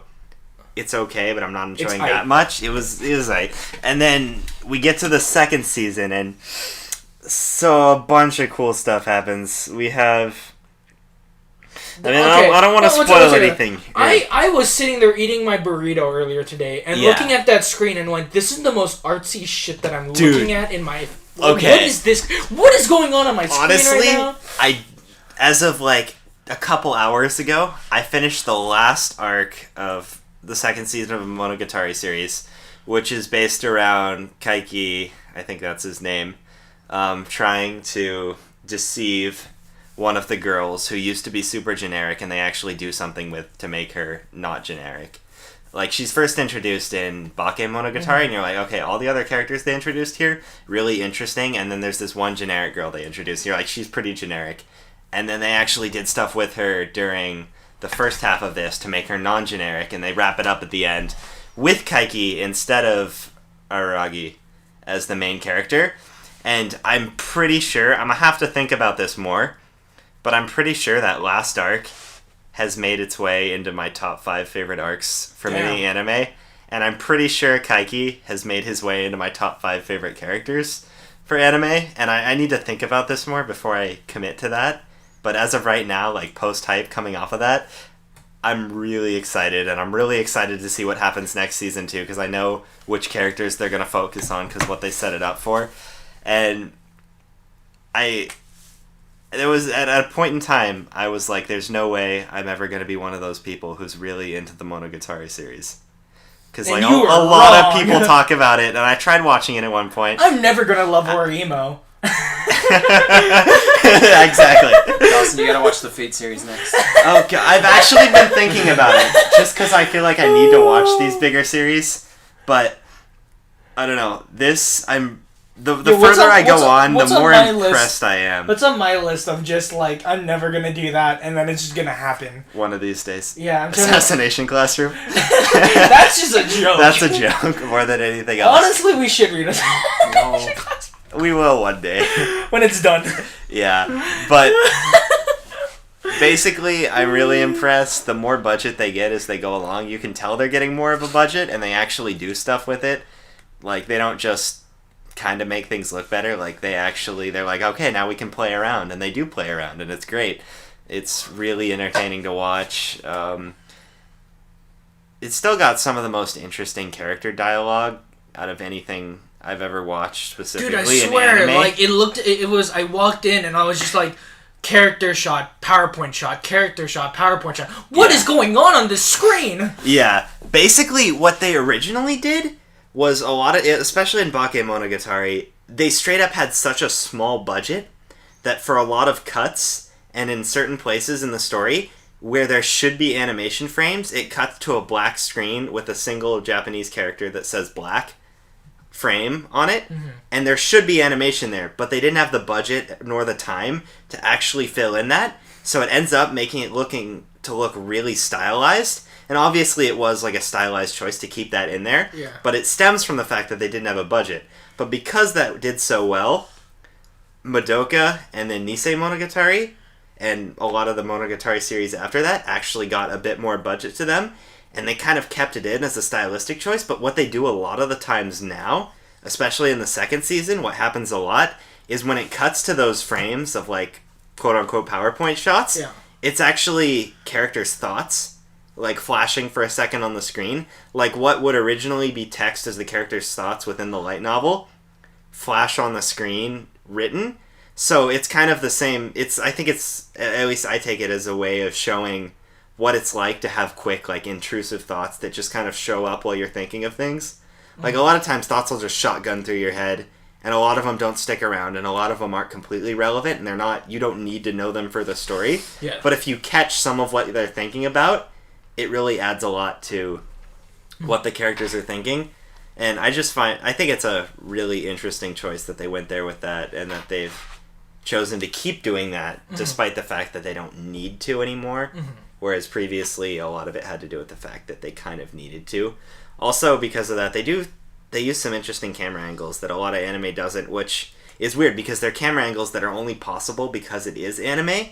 Like, a lot of times they'll have a shot from outside of a room looking into the room, and the wall you're looking through looks like it's see-through, basically. So instead of looking like you're in the room, it's like you're looking at the room from outside the room through a transparent wall, the same way if you've ever worked in like the Creation Kit or the GEC in modding for I mean, it's the same with other programs used for, I don't know if Gary's mod does it or not, but basically when you look at like a building from the outside to make it easier, a lot of the times, like if you're in an individual cell, you'll see it'll be transparent on the back of the walls, and it feel like you're a camera on the back of the wall looking in. And I don't know, the more I watch of this series, the more impressed I am. And yeah, I'll get back to you when I catch up further on it, and I'll keep gushing about this. But keep gushing, man. It's interesting stuff. Yeah. As I look over you and you're just grabbing something because you're so bored. Hey, he's not on his phone. That's a good sign. That is true. Hey, I'm doing work that needs to be done here. Yeah, he is. It's gonna be. So anything else? Anything else? I read a little bit of stuff too, okay. Unrelated to what we're gonna talk about soon. I can't remember if it's. There was a new chapter of Horimiya, which it happens once a month, but it gets me really hyped every time one comes out because the webcomic for that's already finished, but I haven't read it because I like the art style in the one that they're in the new version. Like, it works the same way One Punch does, where there was a webcomic that's being translated. Nice. But that was not translated, but switched over. But that was great. I'm currently caught up to the translations on Sakamoto Desuga, which is the one that's airing next season about the guy who is super attractive. Basically super attractive and perfect. Like an incubus kind of thing? No, he's just super attractive. He's ridiculous. He's like Mary Sue to the point where it's parodying other characters who are that powerful. Like, I mean, this isn't an action series or anything. He's just a guy that goes to school. But he's literally absolutely amazing in every aspect. It's a superpower kind of thing? There's a scene where these guys, basically the first chapter, the main three like delinquent guys at the school are like, okay, this new guy's transferring in. We're gonna make life hard for him for a bit. So they do the old eraser in the door trick, and when he opens the door, he like catches the eraser and looks at them. He's like, how's it going, guys? Or something like that. What's the eraser in the door trick? You know, it happens in a lot of different animes because they have the sliding doors. They take the chalkboard eraser and jam it in a partially closed door. Yeah. So when you open the door, the eraser falls on your head and gets chalk all over you. Oh. So basically they do that. Instead of it falling on his head, he catches it. And then later they go into they watch him go into a bathroom stall, and they toss a bunch of dirty water into the bathroom stall, and they open. Mean. I know, right? And they're like, how'd you like that? And they open the door, and he's sitting there with an umbrella open. He's like, wow, didn't know there'd be a chance of showers today, or something like that. So it's like a reality vendor kind of guy. Yeah, it's absolutely ridiculous and stupid, and obviously parody, but I actually find it kind of refreshing. Like, at least as far as I am in right now, there's not like a huge coherent storyline. It's just gags. Really good. Yeah. It's like Bugs Bunny kind of. It's just gags and Bugs Bunny stuff, but I don't know. It's a style of humor I haven't seen a lot of in anime, and that's nice. I also read... add him to the who would win in a fight charts. I've never even seen him fight, though. He just, like, gets out of fights. I know, but he seems like the kind of character who would, like, never lose anything. Just because straight plot armor. Yeah. Practically. And then I also read the first 4 chapters, because that's how far has been translated in this one. Reading 31 mangas right now, jeez. Yep. 20. A lot of them aren't currently being translated though, so they're just kind of, I'm sitting there waiting for them to be translated. Yeah, dude, I'm at like 20, I believe, so I'm only like 15 back in. Oh, is that role reversal? This one's actually really funny. Basically, the main guy character is like the super like prince of the school. Also name. On it, I don't want to try to pronounce this, and I don't know the English. Takane no hana nara ochite koi. 2 exclamation points. Perfect, keep it. Yeah, we'll go with that.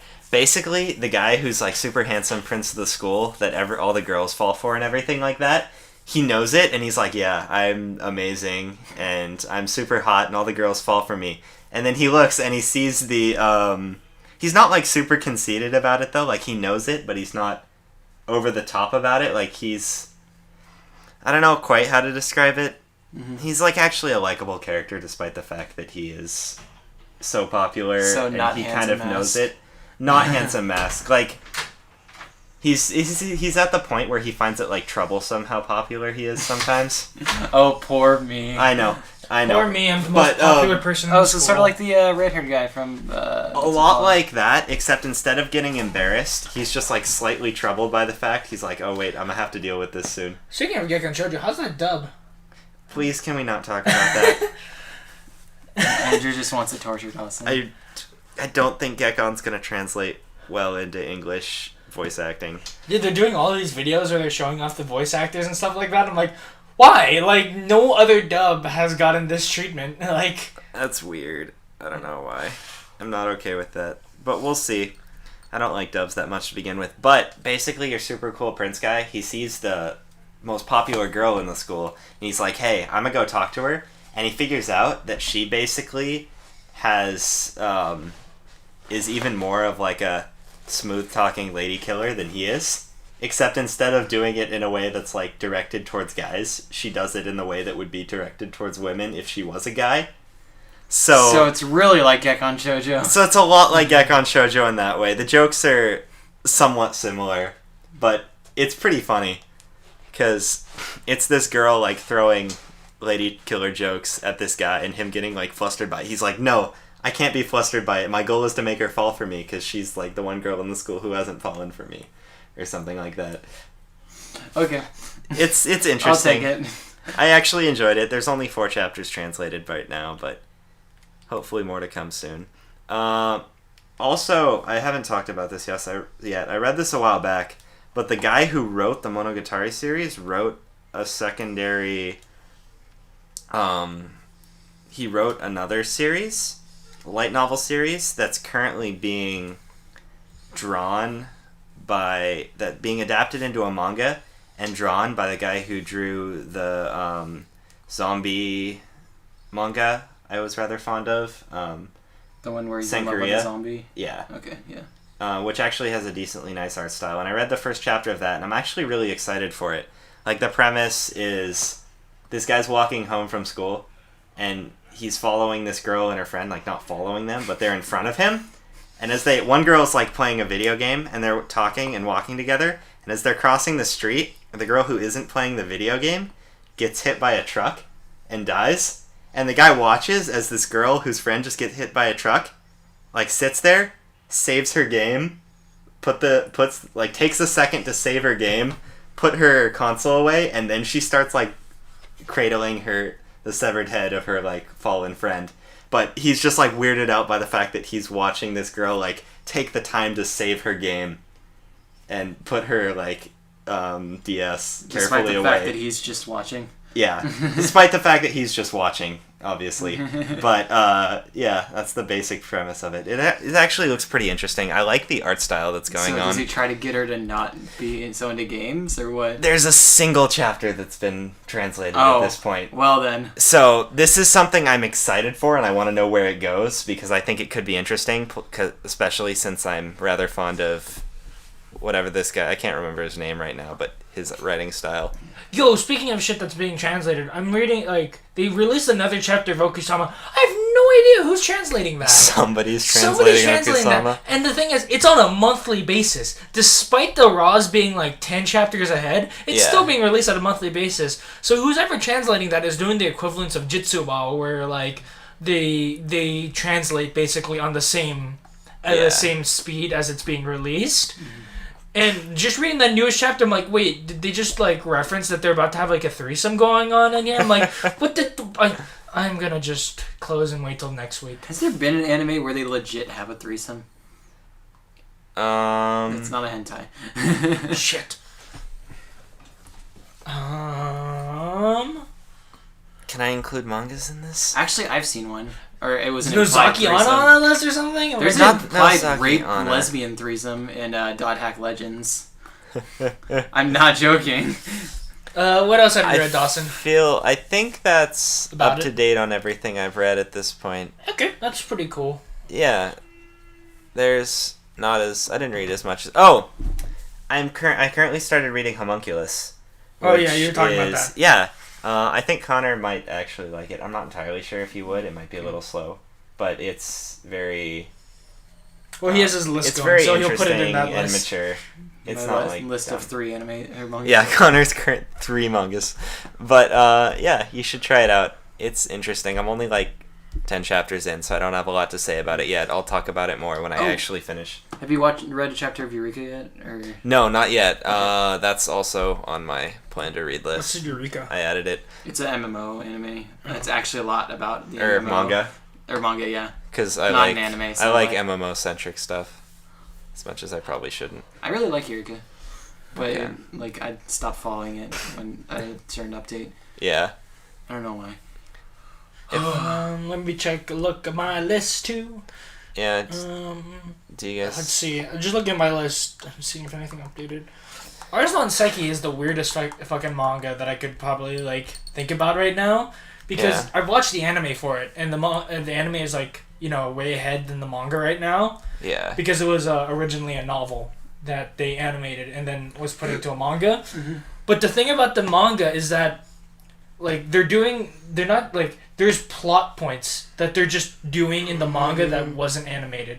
And I went, what? You know what would make my day, like, year? What? And I, just for pure trolling sake, if they took One Punch Man and they adapted the second half of One Punch Man in one style to the anime, like, how much would fans cry?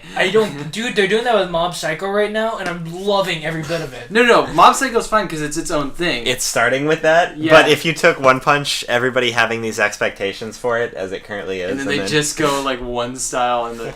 I don't know, I much prefer one style. I really like one style. No, I do too, but... I've read a manga that had a threesome. What? I told you guys about this at one point. I can't remember. Is it the one with the sisters? Is this the Rape Mancer thing? No, that also has a threesome, but that's dumb, and I don't want to talk about that. Because I officially dropped that at this point, just because it's so dumb. And I really don't like it. But, what's it called? Shishunki na Adam? It's like... it's pretty dumb.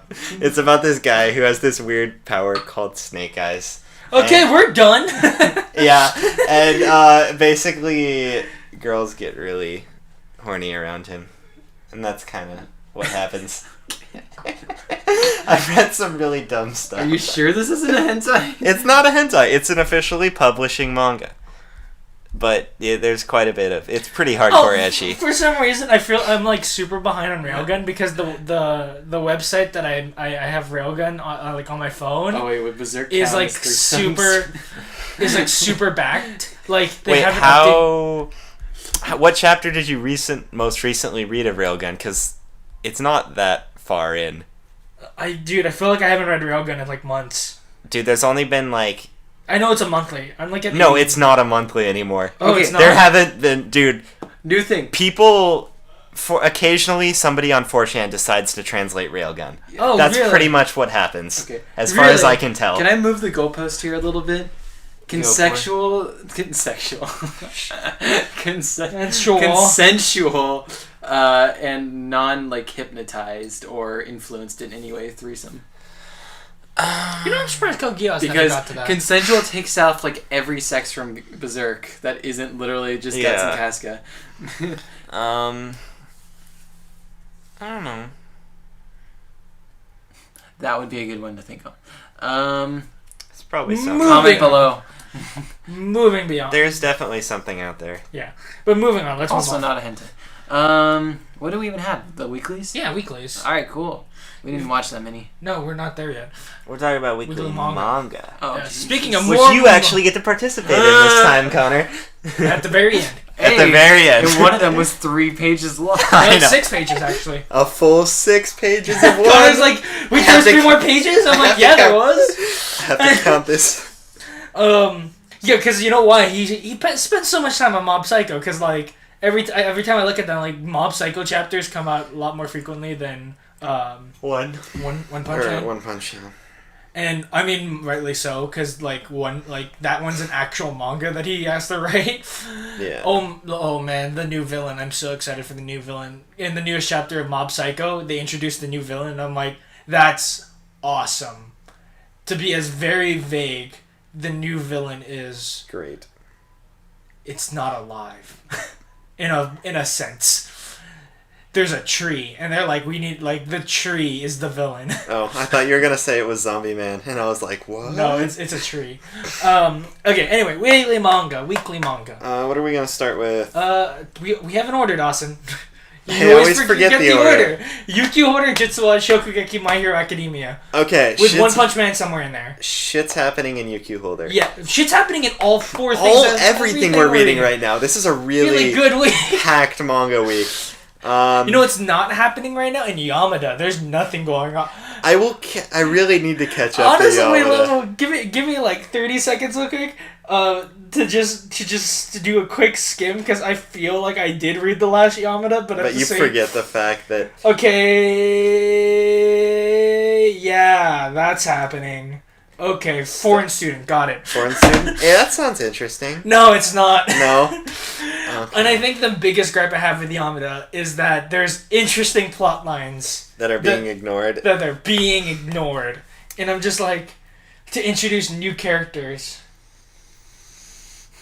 Connor's freaking out over some One Punch stuff, I'm assuming. Blah.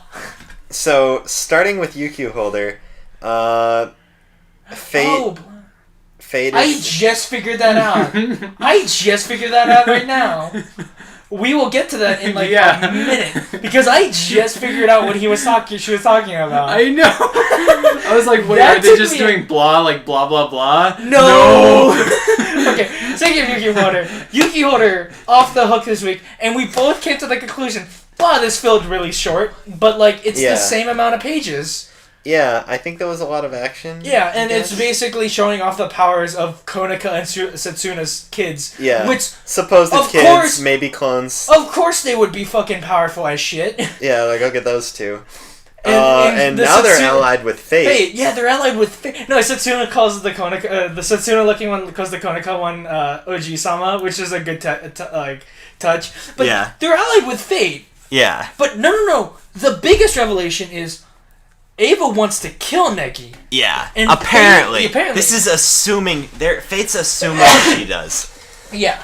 That Ava wants to kill Negi while Fate wants to save Negi. Yeah. Which is... What? Which is weird. But no, isn't it not that she wants to kill Negi, but that she wants to take the burden on herself?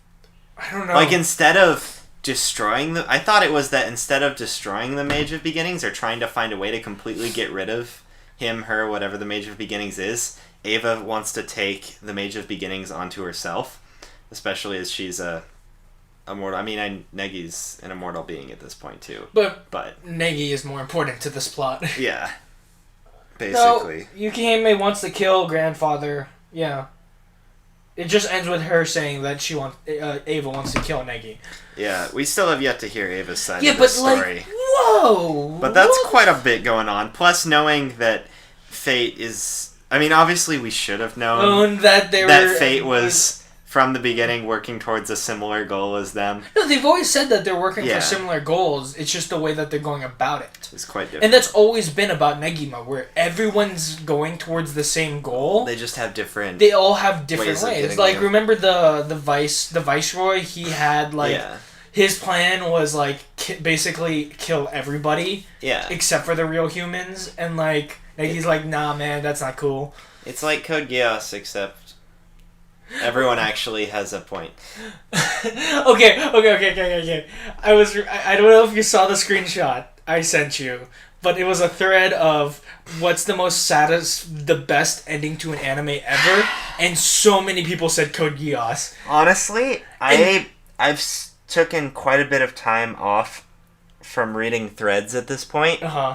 Just because of how many times Code Geass gets here's the best part about that part, where everyone goes, that second season was a shit show, but that ending made it all worth it. And I went, and then I thought about it, and I went, yeah, I agree. Because as a person who's actually watched Code Geass and liked Code Geass, yeah, I agree that ending is fantastic, and I've had people who disagree with me on that one, because basically it's like, spoilers, death happens. Yeah, I know the general gist of what happens.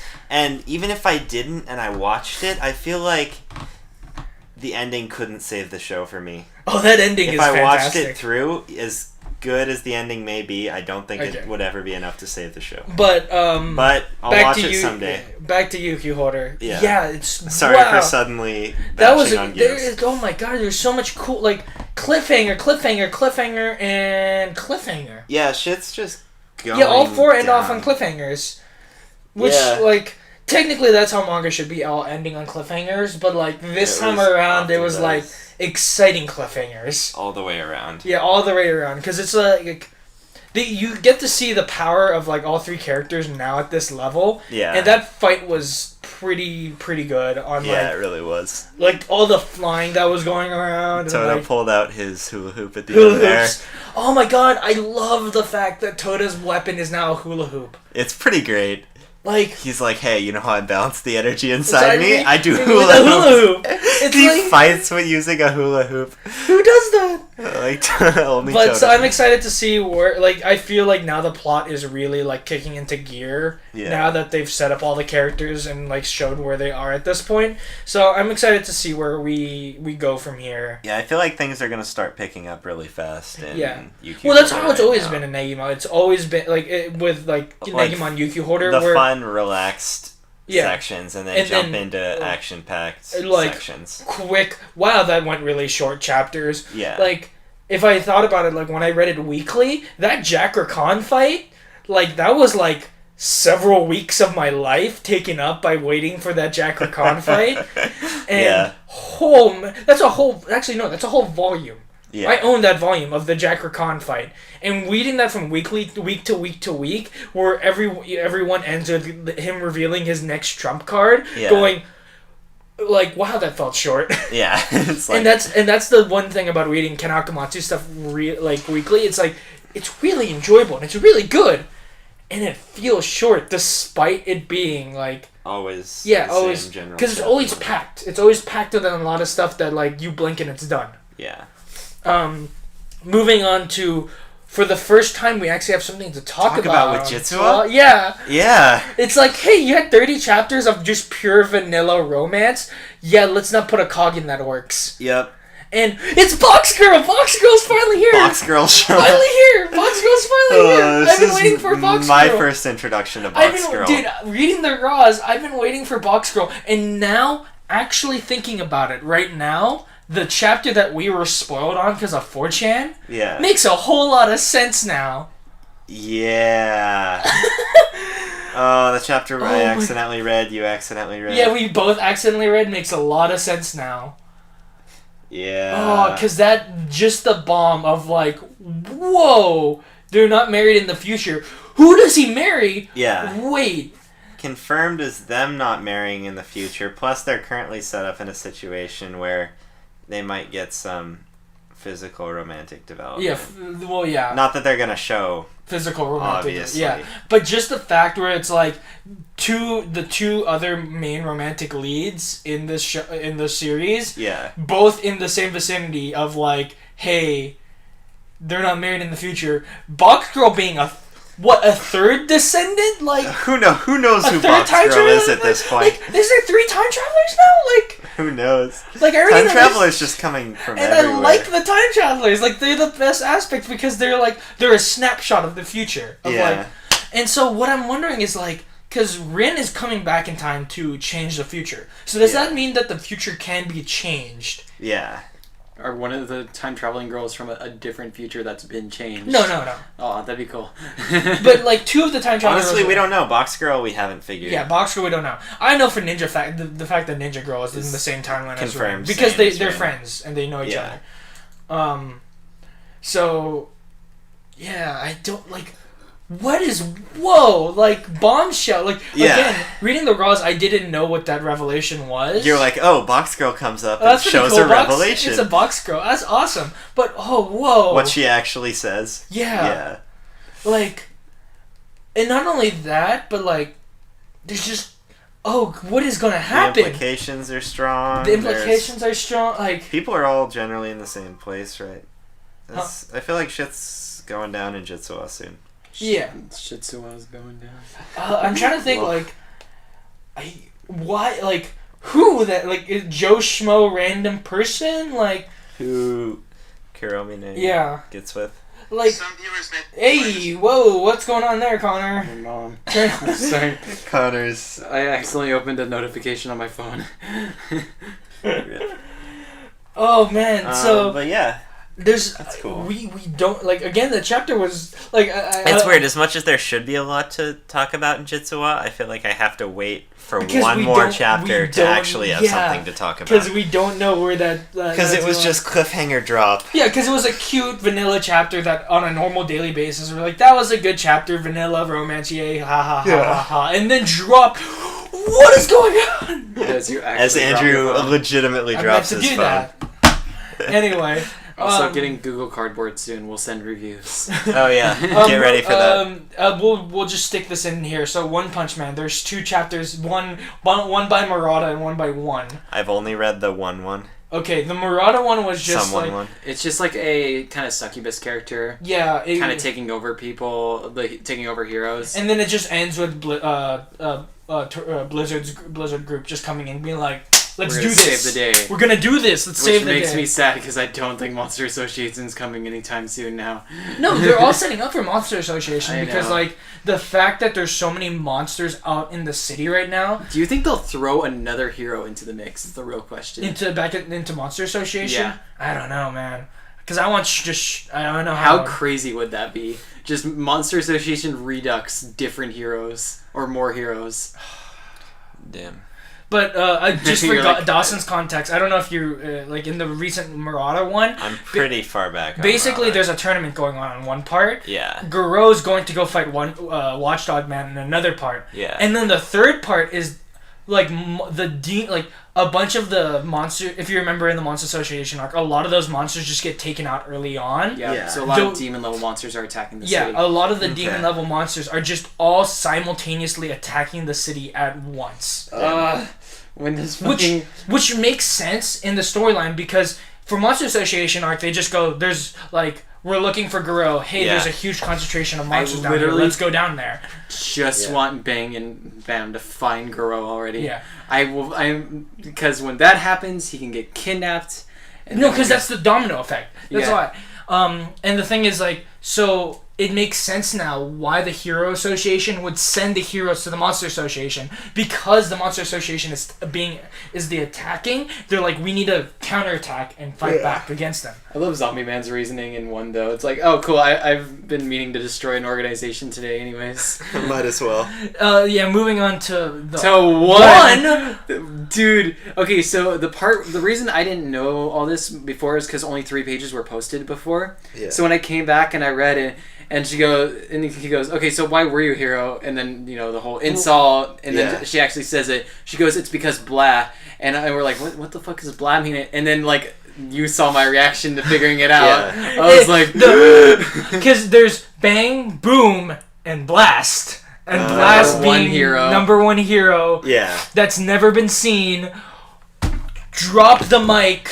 Like Tornado knows blast, and he's part of the reason she's there. What is going on? That's been confirmed. So official cliffhanger again, another cliffhanger manga. What is that? Is that actually a cliffhanger? Is this just like half a chapter translated? It's half a chapter translated, most likely. No, because she leaves after saying that. I know, but it's probably gonna cut to something else. Yeah. Because I feel like it's not really a cliffhanger. With one, a lot of times they just translate only half the chapter for some reason. No, it's because that's how like he releases it. He releases pages, or like one day he'll release. So we'll get more info on that later. Like tomorrow. Yeah. But Jesus Christ. Yeah. Mob Psycho's great. Oh, World Trigger! Just a random update on World Trigger. Still good. Still good. Still good. The invasion arc is still going. The second invasion arc is still going on.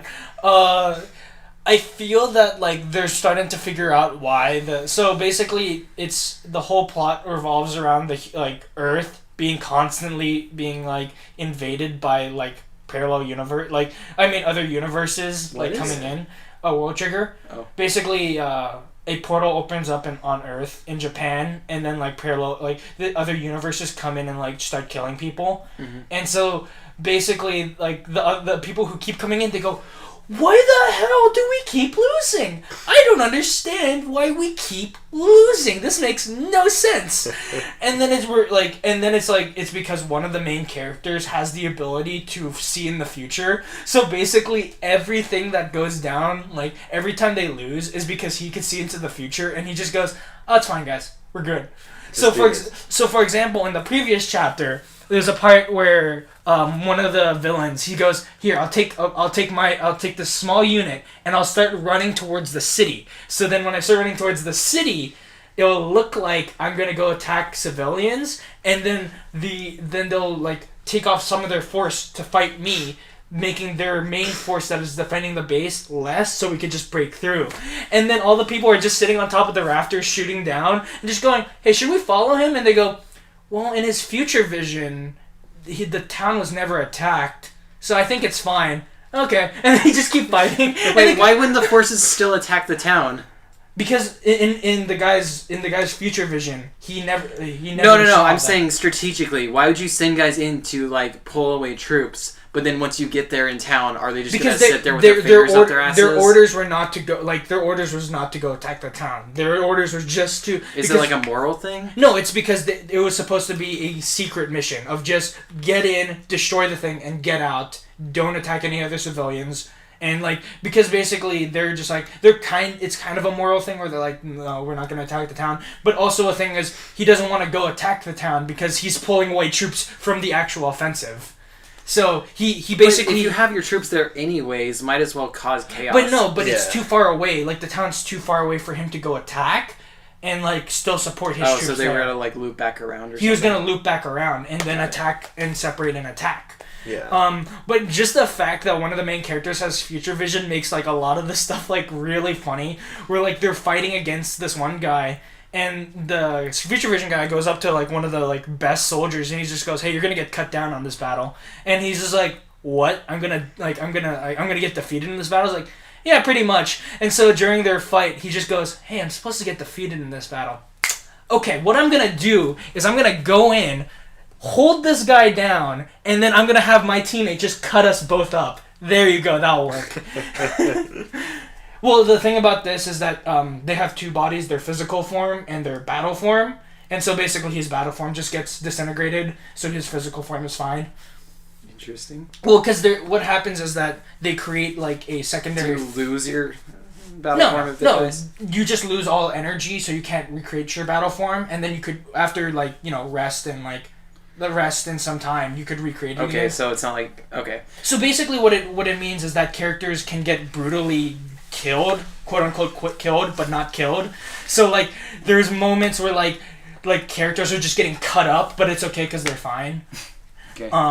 But it allows for a lot of sacrifices to happen without losing characters, and it's really cool. So basically, one of the best soldiers, he just holds down the guy, and then he orders his teammate to just cut in half, so the guy can't defend, so he cuts in half. And I was like, that's, you know what?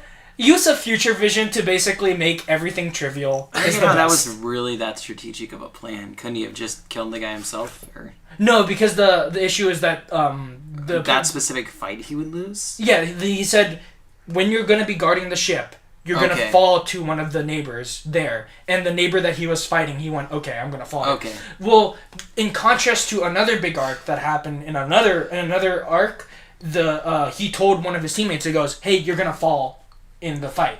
And so basically the teammate goes, okay. It's like, if I'm going to fall in the fight, I'm going to sacrifice myself here. And basically he does that, but fails at, like, he sacrifices himself, but fails to do what he was doing. And basically the guy who has future vision, like, wrong place to sacrifice yourself. You could have sacrificed yourself later on. Yeah. But that was the wrong time. And because you did that, we're going to have a worse future because of it. So he's like Garnet? Well, no, the way that in a way he's actually like Garnet, where he sees all the outcomes, but he doesn't know which outcome will get to which they'll end up on. Mm-hmm. And the way that characters actually react to his future vision is how they do it. So yeah, World Trigger is amazing. I just wanted to talk about that real quickly. Now Shokugeki. Oh, Shokugeki. Looks like the central dude actually knows how to cook.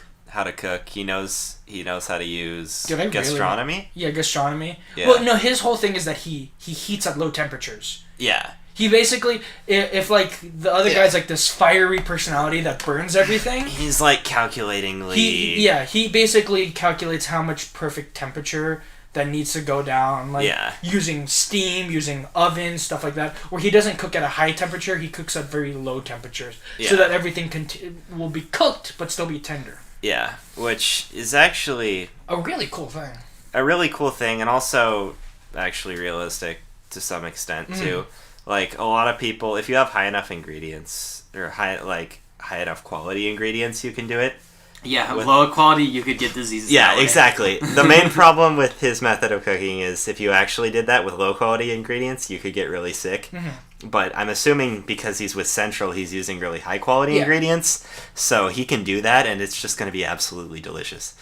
Yeah, and so it's a very interesting thing. And he went first, so automatically that might mean he loses. Yeah. If you present your food first, I'd be really surprised if you won. Because they're trying to do it in like a dramatic way. Unless something happens to the other person as they're about to present their food, and then that's the shock feature. Yeah. The shock value right there. Yeah, dude, I don't know. Shokugeki's very predictable, but also, like, at times... Sometimes it just suddenly isn't. Yeah. And we don't know if this is one of those times where it's going to be unpredictable, but me and Dawson are assuming that it's predictable. Yeah. But honestly, with Shokugeki, I really don't care as long as he comes up with interesting food things. But continuing on, Shokugeki is always interesting. Well, cool stuff's happening with food. I'm really excited to see what Fiery Dude does, because we haven't actually seen any of what he's cooking right now.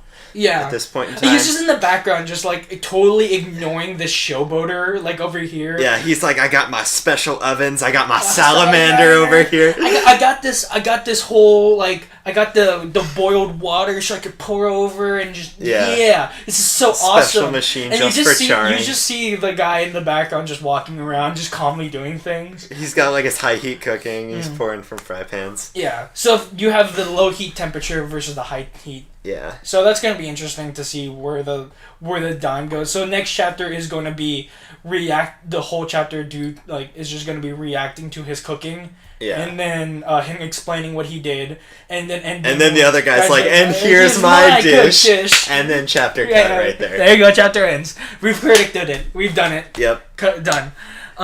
We've now officially done our discussion for this week's chapter and next week's chapter. Moving on to My Hero Academia. Okay, I'm a little bit disappointed. Oh yeah, because the fight's so short. Yeah, because I there's a possibility for this to turn around and me to be extremely hyped later, because I did like the ending of the chapter. No, the beginning of the chapter where I think he's dead. Is anyone going to talk about how he's dead? Oh yeah. They're just like basically absolutely destroy dental bondage dude. I think he's dead. he very much might be dead. Like Shadow Falco. That was really powerful. Shadow Falco is ridiculously powerful. No, he's in, and like, the best way is that they say them. Yeah. He doesn't say it's his quirk is not a singular. It's a them. Yeah. Honestly, there's two people with that together right now. Cause, Deku and him. No, not just Deku, because guy with the wings, the end of his wings have semi amounts of consciousness too, right? I think. Which one's the guy with the wings? The guy who's got the spiky hair that he's got the arms that look like wings. Just say the arm guy. The arm guy? Yeah. I thought they were different wings. No. Can't he like grow limbs out of anywhere? He can regrow them back, but I think they're semi-conscious. If I recall them, I recall them like talking in previous chapters. I could be completely wrong. Before they were giving him information in the game he was fighting. Yeah. Okay. So they are semi-conscious. So yeah, there's two characters. But together. that was a cool part. So you were disappointed at the cat fight. I was sad because I've really been hyped to see a really interesting fight. Yeah, that the cat was fight between it was super quick. It was super quick. And that was over super quick. And I know she's gonna come back and confront them again. But I'm really hoping when that happens. The thing is, I like the interaction there. Where I did enjoy the interaction. The problem is, not the problem, but I'm really tense now because we don't know what her quirk does, and the other character's been hit. I think what we can deduce at this point is that by drinking blood, basically vampire-like, by drinking blood, she's gonna get a power up of some sort. I don't think it's gonna be she drinks their blood and here's what I'm scared of. She drinks the blood and is able to shapeshift into that character. Oh, because that would be very worrisome. You know how that would especially with what they've been talking about between the two of them. When they were wrestling and then each when other. she sees Deku, she gets super wet over him. And yeah, this may actually be a possibility. So that's we're gonna have to wait and see. So, because the thing is, it could be yours. It could be yours. Yeah. But then the possibility, where she just straight power up. The possibility that it's mine actually is what makes it scarier. Yours is very scary, and mine, I'm guessing, she copies quirks by drinking blood. Okay. I'm guessing once she drinks Uraka's blood, she's gonna be able to use her no gravity perk. Because they even make a point of going, what the hell is her quirk? Yeah. We don't know what it is. Let's retreat for now. Let's retreat. And so and then fucking what's his face? Kachan just the biggest shit ever. Hey, fuck you guys! I'm gonna stay in the back. Oh look, he got captured. He is. Where's Takoyami though? Because remember, he was supposed to lead the rear. Yeah. He's gone too. So what's going on when the guy teleported them, are we not sure if they were together on that? This is very true. I do like the morals there, where they go, he should not be allowed to be on the side. Yeah, he's like, this guy isn't a hero. This guy, we need him. He's gonna shine brighter over here. No, it's not that. It's morality-wise, these people who follow the hero killer go, this person I is think not a there's hero. two things there. The hero killer people are like, this guy doesn't belong as being a hero. He's too wild for that. Yeah. But I think there's other people in that group who are like, this guy's a villain, and we want him as a villain. So we want him to join us. So, yeah. So I think there's like a duality going on there. Because their whole group, the whole villain group is super severed right now. In terms of like ideologies and stuff. Which I like. Yeah, I find that really interesting. Where it's the One Piece effect, where the three main admirals, they all have their own ideology and beliefs, and they all pertain it to what they do, even though they're part of one organization that is quote unquote evil. Yeah. They all have their own beliefs, and like they all ways come of going about it. it. And they're all like the best way to say it is one is aggressive, one is passive, and one is neutral. So that's what I like, is when you have an organization, but you're not ideologically the same. Yeah, it's not a shit ton of troops all wearing the same armor and following one bad guy. It's all bad guys all wearing different armor with all different moralities. It's the Suicide Squad. As Connor just silently just goes, what the hell are you guys talking about? Yeah. My Hero's really My Hero's interesting. great. I think it's still my favorite weekly at this point. It's up there. Personally. I'm just thinking about how I want One Punch Man to end. Just trying to figure it out. I'm sorry, I'm right here. I'm just getting. I'm thinking it needs one more big arc, and then it'll be pretty much done. Dude, I thought Mob Psycho was gonna end, and then they're going into a bigger arc, and I'm just like, oh man. It's like, whoop. So moving on to weekly anime, the stuff that we barely watch because the season's so meh. We watched we're gonna watch Konosuba soon. Yeah, we're gonna watch Konosuba. We watched Erased. How was that? Let's do this real quick. We need to watch that. Divine Gate is Divine Gate, and we're gonna. I haven't watched that either. We're gonna watch that, Connor. It's gonna be fun. Just trying to fill time. I'm seriously looking through this list. I'm just gonna start talking about Erased. Oh well, no. Okay, Grimgar. The three we can talk about is easily Grimgar, IBO, and Erased. Yeah. The three things that we're actually dedicated to watching. Grimgar, everything I thought would happen happened. Grimgar is a great slice of life. Grimgar, I'm still really enjoying. It's such a great slice of life. Kind of. Come on. More like a slice of death, am I right? It's a drama. It's a drama. It's not a slice of life. It's a slice. Drama. I know it's not a slice of life, but it's a slice of life in a fantasy world. It's them living their lives, but I wouldn't call. No, let's not restart this argument. It's just that's not its main genre. Yeah, I know. Like you know how things have a main genre. Yeah, its main genre isn't slice of life. It's genre, but it's the most slice of life fantasy that I could see. Well, like you compare it up to. That's not true. I've read a decent amount of really slice of life fantasy. Really? Yeah, there's quite a few of those actually. They're a little bit differently. I mean, I'd call a life. I'd call Spice and Wolf very much. Okay. A slice of life fantasy. Yeah. There's this one about a sort of fantasy setting in like a post-apocalyptic setting that's just a slice of life about this robot. Dude, Fallout anime. I'd be down with that. I'd be so down for a Fallout. Curie. Or just comics, honestly. Or just a manga. Doesn't have to be Japanese at all. I mean, Grimgar is great. Did it end off on a cliffhanger this week, or did it not? Did it?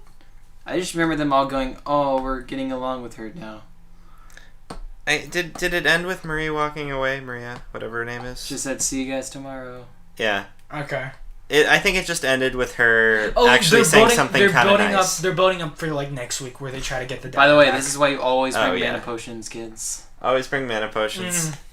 Yeah. Also, remember your healer shouldn't be on the front lines. How many times has it come out to be? Make sure your mage knows the spell to give you guys drinks or whatever. No. That's Konosuba. No, that's World of Warcraft. Oh. No, just remember that. Yeah, that's what Konosuba was referencing. Just remember, only heal your party when they're in the red. Never heal them when they're in the green. No, dude, yellow. Yeah, I feel like yellow's viable. Yeah, yellow's viable. Burst damage, man. Yellow's viable, but I'm thinking like Persona rules where like everyone's at 400 health. You want to heal them when they're like 100. You can't always do full heals. Never mind. Okay, anyways. I don't know. I'm going Dark Souls status here, where you want to be topped off at every. No, because if you do Dark Souls status, then you end up. It depends. Honestly, it's all about context. Yeah, it's funny because in Dark Souls you have tons of lives. I know. In this, you don't. But but yeah, Grimguards are great. I'm pretty sure they're gonna go after the dagger this week. Yeah, I think so. I think that's where we're going next. Is they're gonna try to get his dagger back. Also, I like how they get the title Goblin Slayer because that reminds you of MMO titles that you get for achievements. Yeah, the Pig Slayers. Yeah, they got their little title. It's more of a mocking title. IBO was pretty good. It's basically. Come on and raise your flag. I really like IBO because it was literally like, yeah. This is a very political episode. Yeah, it was a very political episode where they're like, hey, give us a day to, like, figure this out. And then the guy's like, yeah, just to tell you that if, Dude, that guy's that shit. Yeah, it's like, just to tell you, if you don't help me out, I'm just gonna turn you over to the feds. No, he didn't say that. He was, like, implying it. Yeah. He goes, oh, I'm not threatening you or anything. And then Olga's like, I fucking hate this guy.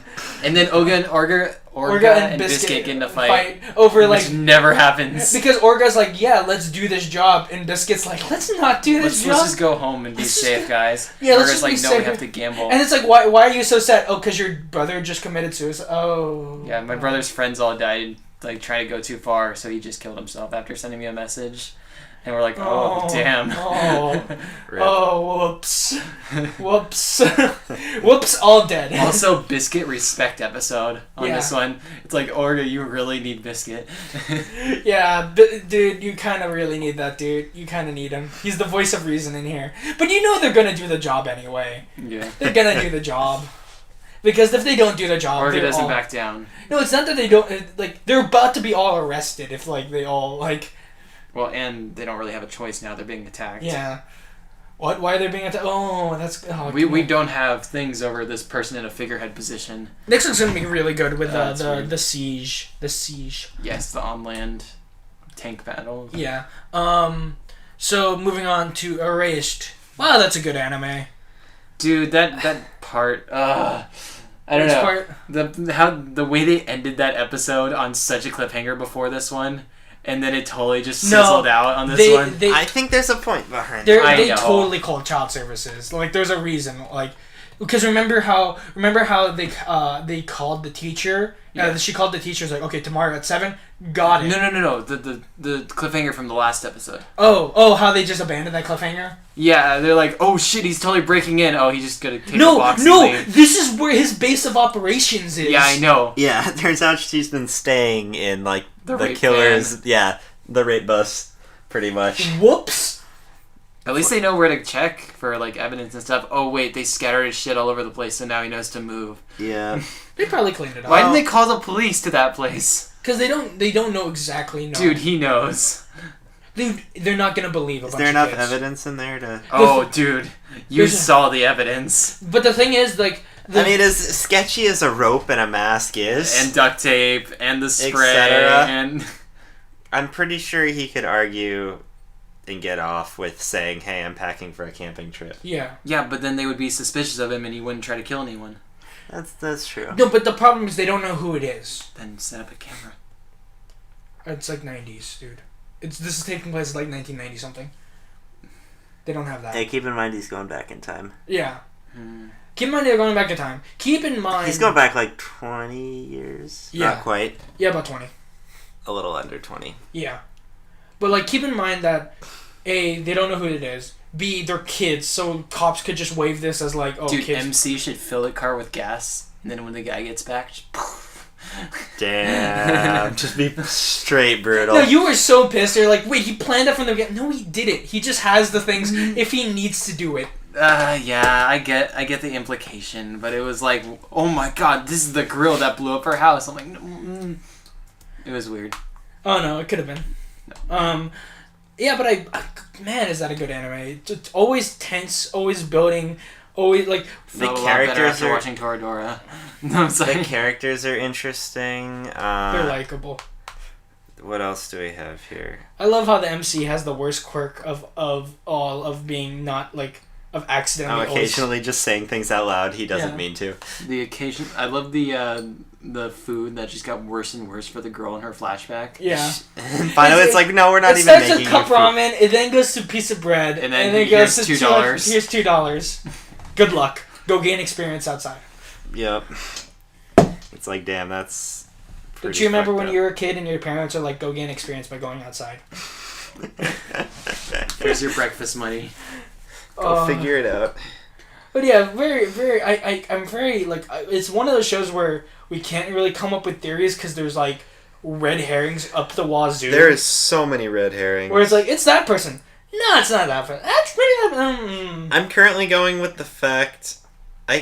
I mean, I specifically went back and rewinded because I wanted to compare the coats of They're different. the teacher and the guy walking into the thing. I'm not convinced they're different at this point. Okay. It still probably is a red herring because everything's a red herring at this point. Everything's a red herring. Also, I haven't seen any character with red eyes yet, so that's kind of confusing. They all have contact lenses. They all wear contacts. Yo, what if that's like point? Like they find red eyes are contacts. No, that they're hiding the red eyes behind contact lenses. Like if that's the case, anyone could be the killer. Think about that. Who knows? Spooky stuff going on, guys. Spooky stuff. Also, he looks really young in the new one too, or when you go back to present time. So I'm thinking it could be two people. One in the past and one in the present. And they're like related to each other or something. Not necessarily the same person. That'd be interesting. But I was scared that they're gonna call child services. She's gonna get sent to child services, and then the person who's the killer is the child services. Oh. Wait, but then the police would know who to go. And that's when I made the point where no. Yeah. But yeah, so Erase is really good. I think we're going to do a full review on that at the end. I think so. That's a good idea. That's a really good idea. I think that's a good idea. I'm down with that. Okay, I get it. We've confirmed as a best idea. Wait, whose idea was that? God damn it, Andrew. Speaking of reviews, after Dawson's next week, I get to choose an anime. Get ready for schlock. What are we going to watch? Beelzebub. No, I will throw you out that window! That is not a 24. Probably like Welcome to the NHK or Psychopaths or something like that. Interesting. Two animes that I've like looked at and went, I should watch that, and went, no, I don't want to watch that. Alright, did we watch anything else? Nope. Cool, I think this thing is over. I think we beat this horse dead. Tune in next week when we actually have our full opinions of Toradora. Indeed. And for now... Until next time. Any last words? Have a great week! Goodbye and good night. Da da da da da da.